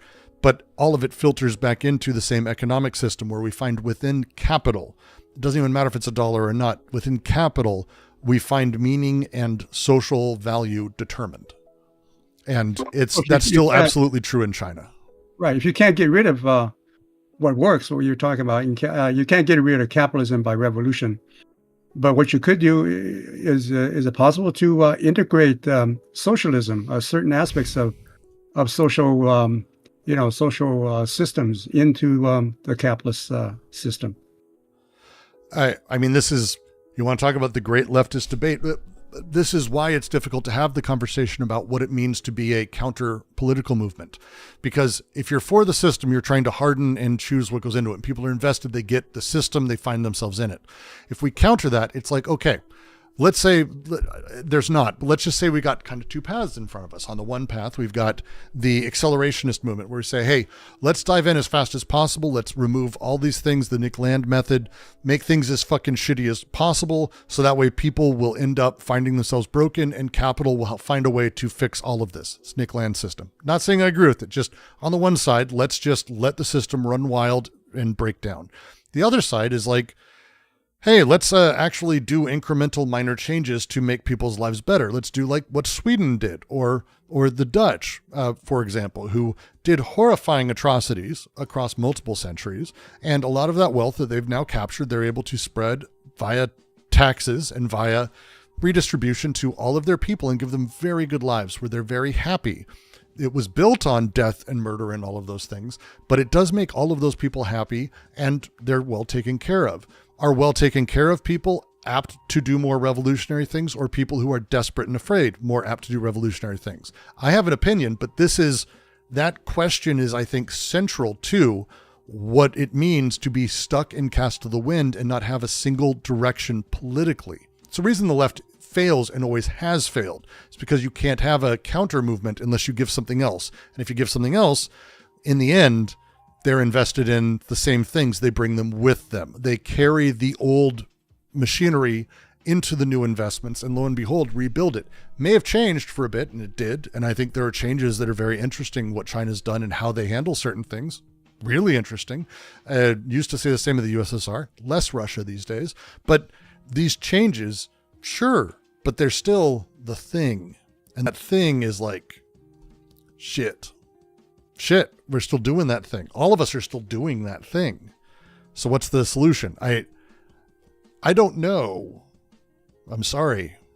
I would love to give you an answer, but I do not have an answer. Well, there are like Bernie Sanders. There's this guy that's running for mayor in New York. That's Mamdani. That's yeah, right. And so I just was listening to him, and he was, seems to be have this kind of like him, view of integrating some social systems into the city, so that the people who can't afford to even take buses can at least take the bus to go to work and so forth. I mean, yeah, I did a video I released this morning on him. If you haven't, do give it a watch, because it's what you're saying I see as the future of the left. It's a very directed video. I'm very open that this is my view. But I see as the future of this, what Mamdani's doing as the architecture, but he's not the person. I don't believe in a person being a leader of a movement, but the architecture is, as he showed, in New York. New York is a very interesting city. It is extremely wealthy overall, and it has poverty in really strange ways that I think don't compare or work with, say, like a rural Wisconsinite in the same way. And so the fact that someone in New York ran on straight up creating government grocery stores, free bus, like just crazy hyper lefty things where he's like, hey, look, all of this. And it's my favorite thing is he's like, I just want to tax those neighborhoods 2% more, 2%. And I can pay for all of this shit. And it's like, as soon as people hear that, they go, wait, that's 2%. You can't give up 2 cents for every fucking dollar. You fucking asshole. Like it's that puts them in a place of understanding exactly where they sit. It changes what it means for them to be in a social position. It changes what their preconscious interest is and how it's defined. And I think that is a thing that the left can be doing, because as people understand absolutely how broken the system is, they tend to think, and people tend to think about the top 10% as like being slightly wealthier. And people don't understand how much more wealth that there is in these systems. We're all terminally online. Anyone watching this, chances are you get it. So I don't like, you're not the person I'm speaking about. I'm talking about average people. When you say like, hey, if the top 10% paid 10% of their wealth in taxes, we would not only be able to pay for all healthcare, but we could eliminate all the other taxes. Just that wealth tax. You wouldn't have to ever pay a tax again. And by the way, you'll never be in that top 10%. So, wait, what? They have that much money? And yes, in New York, those neighborhoods have a 2% of their money would take care of all this shit and give people a chance to have good schools, have healthcare, have childcare, have food, the ability to cook, for their families that they do not have right now. And this space is where I think the future is adjusting and understanding that a person's political interest, the preconscious interest, that's a thing that's built narratively that can be moved, and people's unconscious investments you can appeal to. Combine those, and I think that's what Mamdani did, and you actually have a future for what is, I believe, an actual leftist movement. So yeah, short version, LJK. Yeah, I agree with you. I agree with what you're saying. And I didn't know you were born in China. It's fascinating. Yeah, I came here when I was 10 years old. Wow. And I've gone back a number of times. And when I went back, when people were, went to the village and people were still, living in those houses that they didn't care to take care of because it didn't belong to them. And then 10 years later, everybody can own their houses, and really everything just changed. It shifted. And now they have an overabundance of housing now. They do. I've had a chance to actually walk through a ghost city, and it is who's everybody. Who's that? Well, I think he's speaking generally. Okay, because I know that. And he's speaking about. I think he's speaking about his village specifically, though. Oh, okay. I mean, I'm just saying most people it's very difficult for people to actually afford their own place, to buy places. So, it's just very interesting. No, the people were living in houses in the outside the city, and the house that they were living in, they didn't own. Everything was, owned by the government. So they didn't care to take care of it. It was just all the houses are going to shit. They didn't paint it or anything. But then, a few years later, the policy completely changed. And yeah, okay, you can own your house. Okay, you can have your private house and so forth. And not I'm sure not everybody owned their houses, but most people did own houses. At least it's just saying China is a gigantic country with more than 12 people. And as such, it's going to vary. I learned a great deal that rural northern China versus, say, outside of Shanghai is a completely different it's like how in the U.S. we fucked up. The monopoly of state is so fucked up. The U.S., Florida and Seattle are part of the same culture as far as the outside world's concerned. I do know. No, not a thing. San Francisco as a city doesn't exist in the same way as, Detroit. The way that these things work are drastically different. And China, I think, has exemplified this every time I visited.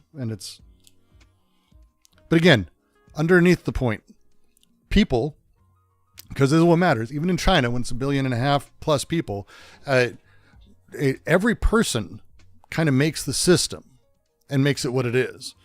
Everyone. And the same is true of desire. Pre-personal and unconscious desire and interests are kind of what make the system up and where we find ourselves and how we find ourselves. And next week, we're going to reread this paragraph.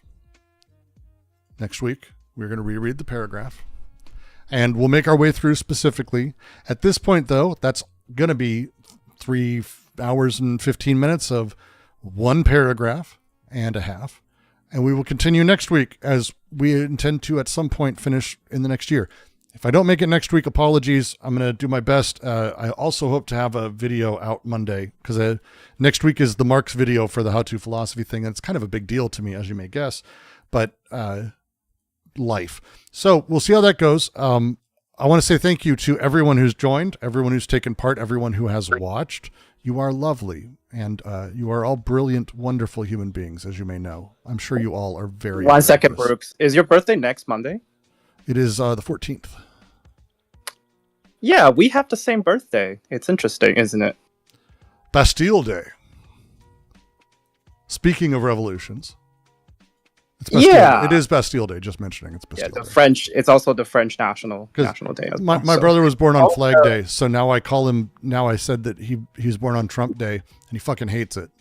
Yeah, I was going to say, it's also 10 days after America Day. It was, sorry, really? Say again? We have the same birthday. I said it's 10 days after America Day, the 14th. I was supposed to be born on the 14th. My poor mom and labor. It's also the French day. Somebody wanna? It is. This is true. It's interesting. Now I have to brush something in my head. Anyway, let's wrap it up. I am trying to see if I'm going to send you to anyone else. Who is live right now? Does anyone have anyone interesting who's live? Because I've got a couple people on the YouTubes, and I don't feel like sending you to drama, and I don't see anything else live that's interesting. I know where I'm going to send you. We're going to see if it lets me.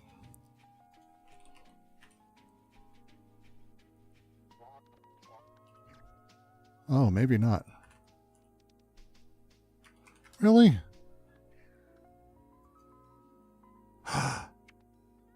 Oh, I can't send you to Sasquatch. He's live right now, and he blocks people from sending people to him. That's okay. I think we'll see. Yeah, well, I'll send you over to Surf Times. Surf's been doing decent stuff. That'll be fine. It'll continue some political stuff. You guys can find some things to do there. As I said, and as I always say, this is the highlight of my week, and I appreciate all of you. Thank you for the support. If you want to support more, patreon.com/DGQC, or join us live, discord.gg/DGQC. And I